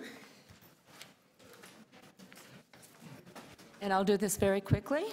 I represent 6 downtown neighborhood associations. And our 6 associations represent over 100,000 residents. And we have met extensively with the province through this process. And this gets to your staffing issues. I'll get there. In our meetings with the minister, or with both ministries, all the ministries, we found out that community in the when it says whatever for responsibility for communities and watershed, that community in the title means municipality. It does not mean us as residents. Our request is that the response to residents be built into the city processes. They are not built into Bill 139, and we're having trouble figuring out how we access certain things. And this gets to staffing, because there's going to have to be staffing to ensure that our rights within from 139 are taken care of. And we're looking for recognition of residents and community associations in the process. But the real big comment is that the Act itself relates to municipalities and what happens at the municipality. It does not really respond to residents and residents' issues, and it is putting the residents' issues into the hands of the city, and that should be recognized in terms of dealing with staffing issues. Thank you. Thank you very much. And I have Nikki Ward. Nikki's not here. Okay, thank you very much. So there's no non-members of committee, members of committee. Councillor Perks. So I'll be happy to move this, Mr. Chair, but I do want to put the Chief Planner and others on notice that when this comes to Council, unless I'm persuaded otherwise, my intention would be to change the funding source from the Development Application Reserve to the Tax Stabilization Reserve. The way this is done here, we are reducing the size of the Planning Department in order to increase the size of the Planning Department. I want nothing to do with that. Should come out of general city revenues. Okay, that being... thank you very much. That being said, I had asked staff to do this report based on comments that legal and planning and clerks had said to me, and initiated with the beginning meeting with that and finance, who is on board and supports the additional staff. I have been told that planning, legal, and clerks are satisfied with the report the way it is, because it's very helpful in regards to the issue of where the funding source is. I appreciate the fact that my colleague, Councillor Perks, has expressed his concern here, so we will be able to discuss that at Council. I think it's really important to move this on in light of the pressure that we have, and I do appreciate the hard work that they've done in a very short period of time to get this report here, and the support that we actually had from Josie Levita in the Finance Department to find a way to make it work. It really was, it was less than 2 weeks ago when we sat and talked about this, and it's here now in front of us. So with that in mind, going to Council, we can hold it at Council if you wish. We can discuss it further. I do not want to take away from the debate of it, but I don't want to miss the opportunity to get it there. So that's why I'm moving it. Councillor Campbell, questions? Just a couple of quick comments. Sitting on the Budget Committee, I know that we've approved in the last few years considerable, in my view, staffing increases for planning. I just would like, I would feel more comfortable having a clearer understanding of where staffing has been, where staffing is going. I mean, this obviously isn't new news, Bill 139, and it's coming to us in a sort of a rushed format. I'm one who's very supportive of staff. I appreciate the work that they do. I would just like to have a clearer understanding before approving this of where have we been, where are we going, why is this, you know, such an urgent and pressing necessity right now? Thank you. Councillor Crawford as well was at the meeting, and what I will suggest is I'll hold the item for Council and ask staff to be prepared to give us a presentation there where members of Council can ask their questions and get them answered so we can deal with it at Council. And if you have a chance to respond to them ahead of time, that's great if we don't need it. But I do think we all want to get it there to try and deal with the pressing issues that we have. The short story is the OMB is gone. It's now the local appeal body. It's all been dumped on the city. It's all, even the old applications, including a tremendous amount of work the clerk's department has, and having, as I think you all understand, so many appeals of applications mean we now have to put lawyers on all these files, along with planners, and try and work them through. It's a very, very labor-intense process that's happened because of the changes, and it's all being left upon the city to do it. So I'm moving the staff recommendations. Thank you. And I do support all the staff that work so hard, and my colleague, Councillor Crawford, and that have worked on this too. All those in favor of the recommendations in the report? Any opposed? That's carried. And thank you very much. We are adjourned. And thank you all members, Councillor Perks, Councillor Fillion, and Councillor Campbell for staying this afternoon and making all this, the ability to have it happen.